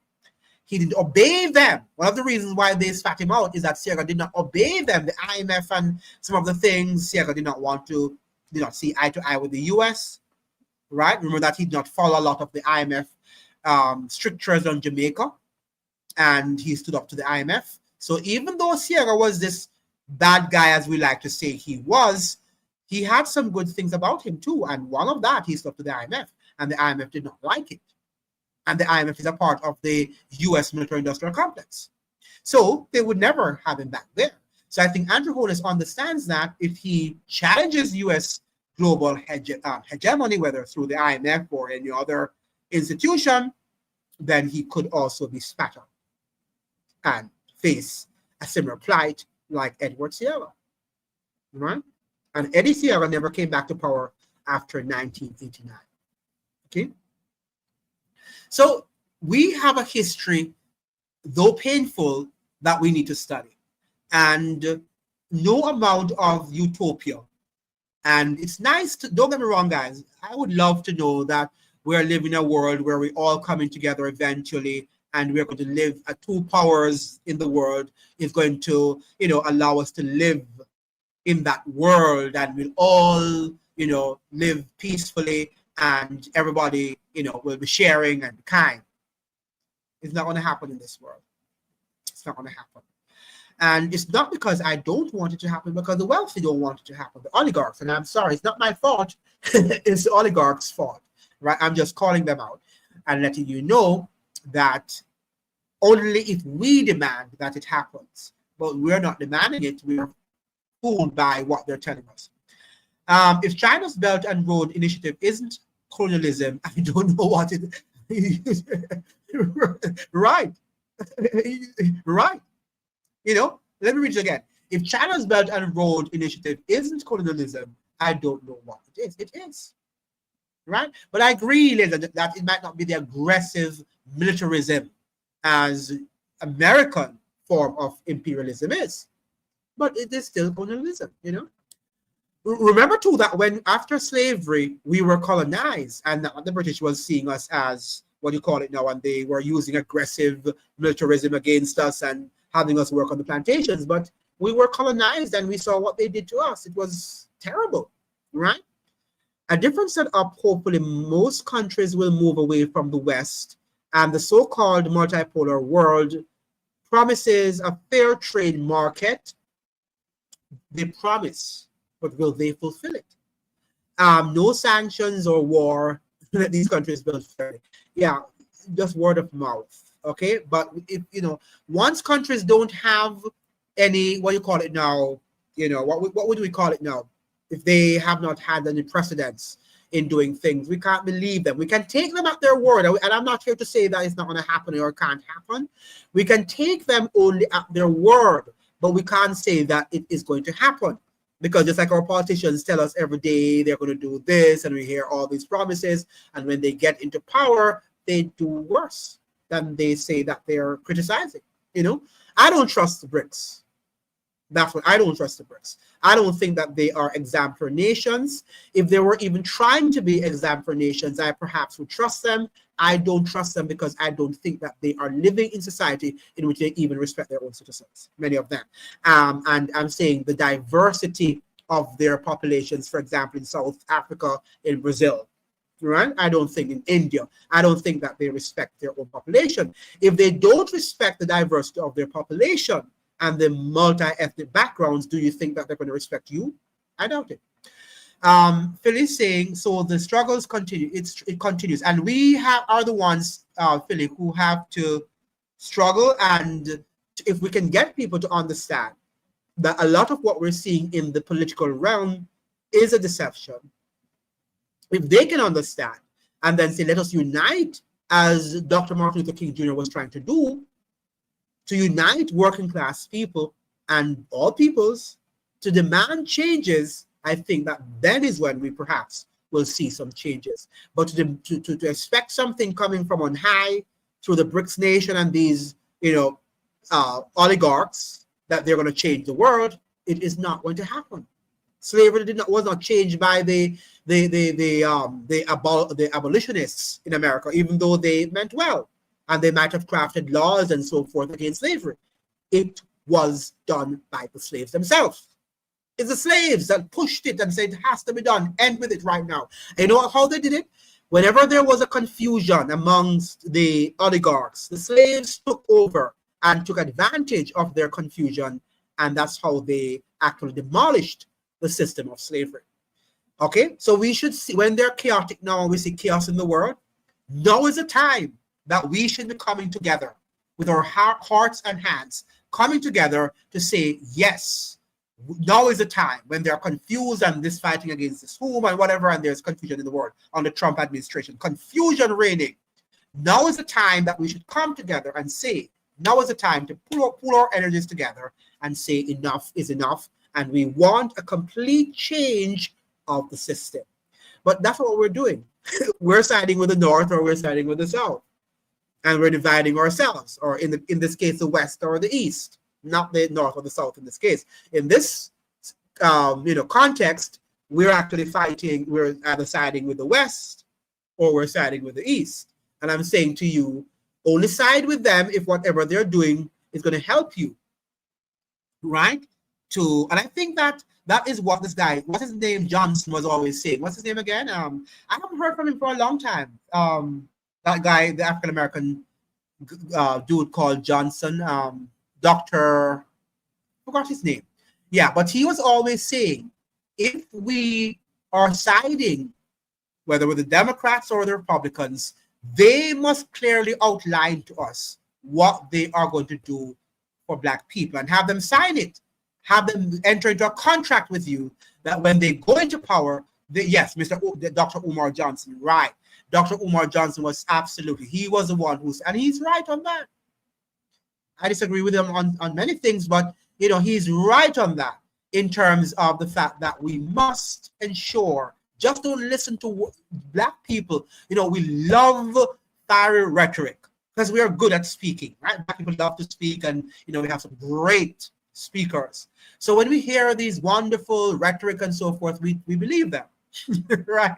And that is why they defeat us, right? We like to listen to too much rhetoric and whatever, but we need to look at what they're doing as opposed to what they're saying. Got it? So I don't think that we are going to be living in the you were saying, Philly, we're going to be living in this utopia, as some people are saying. It is not colonialism if you are in agreement.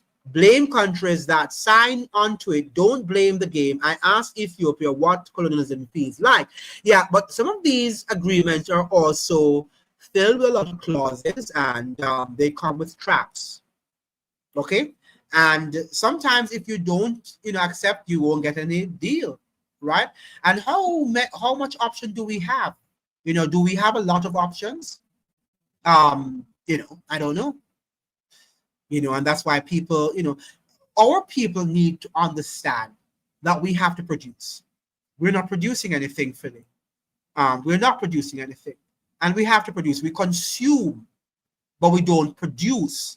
And then when we don't produce, we're waiting on Chinese and Americans and the other people and the Russians and all these people to produce, and then we use what they've produced and thinking that they're not going to exploit us. Right? And we enter into agreements with them and think that they're not going to exploit us. Okay? But they're going to exploit us if we are not producing. We consume too much. And it's time for us to stop consuming. Consume what we need, because we have to live. We have to clothe ourselves, we have to eat, we have to travel. Okay? But we are consuming too much. And then at their profit, not ours. We're building our community. We build their community, and then we say we're relying on them to help us. And when they're racist against us, we say, oh, these people are evil and what? Yeah, so we continue to buy their product. Okay? So I think we end up saying that the whole discussion was based on the fact that whether it's Obama, or it is Bush, or it is Trump, or it's even if it's me in the office tomorrow, which is highly unlikely, the agenda is set. The agenda is set. Now, we can interrupt the agenda, just like the slaves interrupt the slave agenda. We are the ones who will have to now start having conversations like these, exposing the deception, coming together, uniting, informing each other, reading, as somebody suggested that we form a book club, read books, discuss books, and begin to try to make sense out of a world that does not make sense.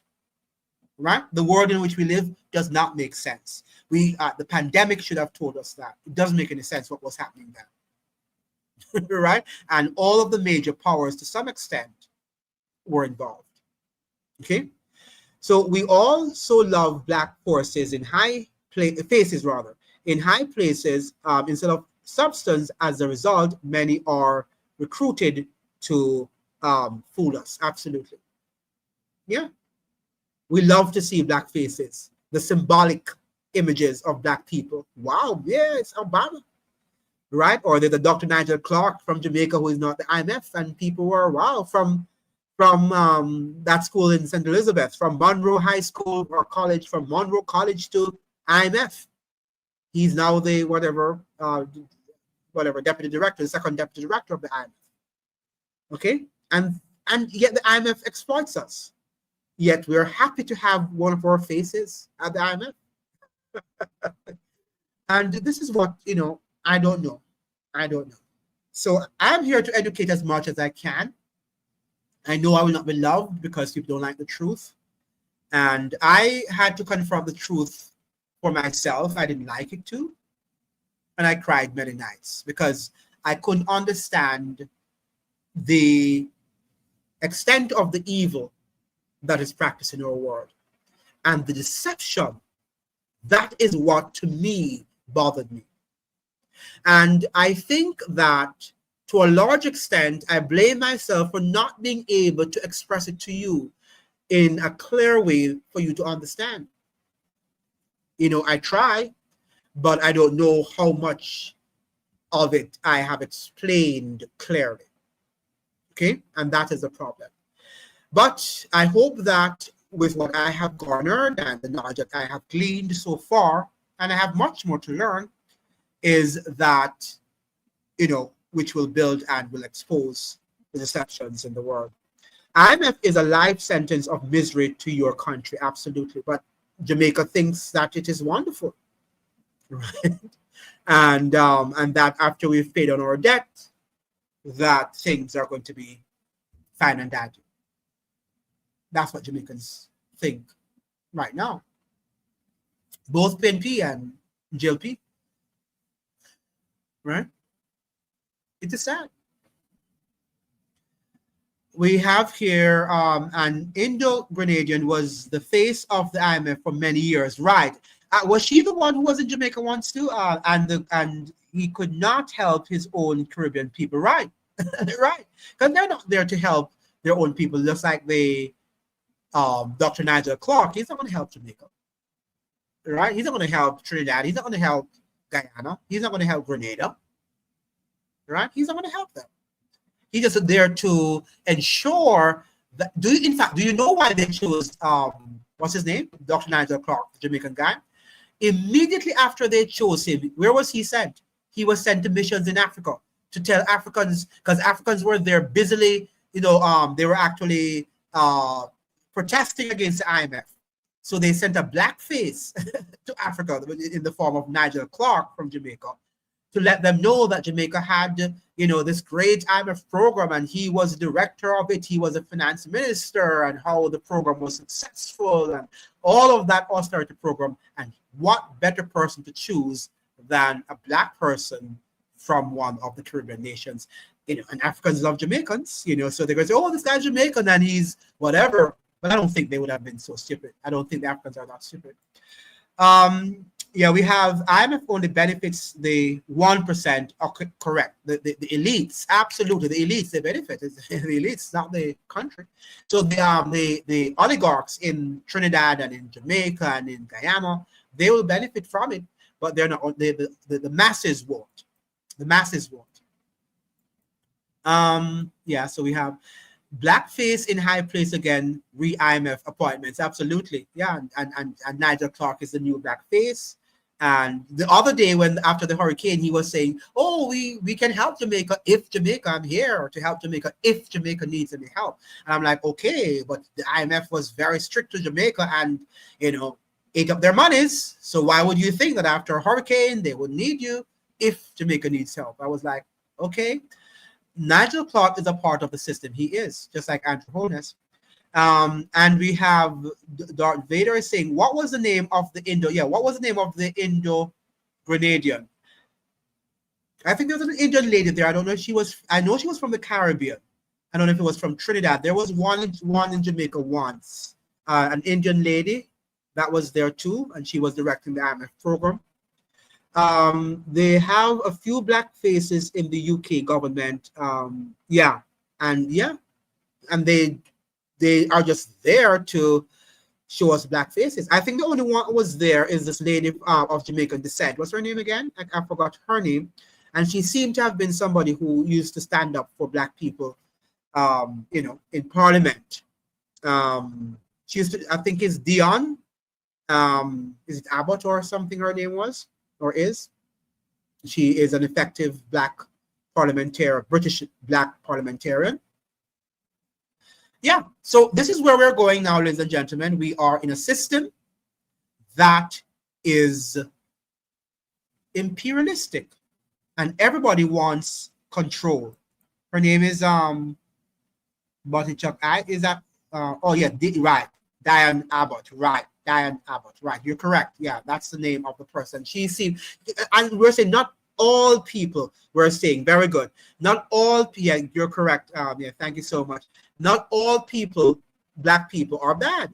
We have good, and I think she's one of them. I used to read her articles in the Jamaica Observer, and she used to write on very important issues. And in Parliament, I've seen her standing up for what is right. Just like Yvette Clark there in Congress, right? Yvette Clark in Congress, in the U.S. Congress. These are good black people, right? And they stand up for what is right, and they do their part to help as much as they can.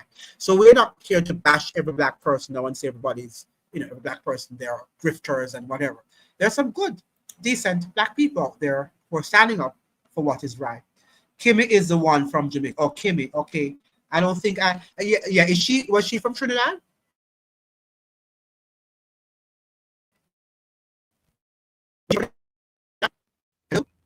Yeah, was she from Trinidad?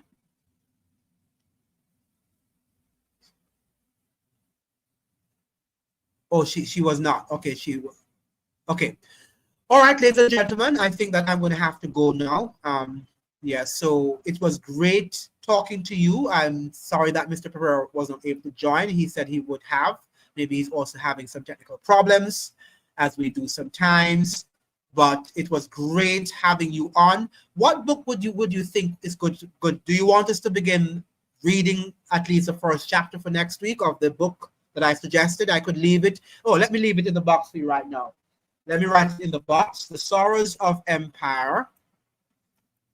The Sorrows of yeah, because we can do like 30 minutes of talking about it, and then we can use other time to talk about what's happening in the news. Militarism. And please go over and watch the video that I posted today and give it a like and comment if you can. Secrecy and the End of the Republic, and the End of the Republic, and the End of the Republic by, we'll begin with this book, and after we're finished with some chapters, we can go to something that you have suggested. Chalmers Johnson, right? And you can actually this book can actually be downloaded. You can get a PDF copy on if you Google it, right? And what about reading the first let me see if you have an introductory chapter. So we don't want to give a lot. I know you don't have time to read a lot. So let's begin with the prologue. And the prologue, so read the prologue, and then we'll talk about read the prologue and chapter 1. Read the prologue and chapter 1 for next week, and then we can, well, the Caribbean, and this is not just dealing with Caribbean. We're dealing with here the U.S. empire, and everything is applicable to the Caribbean in the sense that when you talk about U.S. empire, the Caribbean is going to be included. Why? Because U.S. empire has a lot of sway over the Caribbean. So if you notice, he mentioned about Cuba and other countries, Haiti, and so forth, because these countries have always been under the claws of U.S. empire. So read the prologue and chapter 1, and we are going to make the link. Anything about the Caribbean, I don't mind. It's good to educate ourselves, yes. And blessings, very enlightening conversation. And thank you so much for joining. And please share the live with your friends, and make sure that you don't leave the live without hitting the like button, so that the YouTube algorithm will send it to as many people as possible. Thank you so much for joining, ladies and gentlemen, and I see you in another live. Ciao.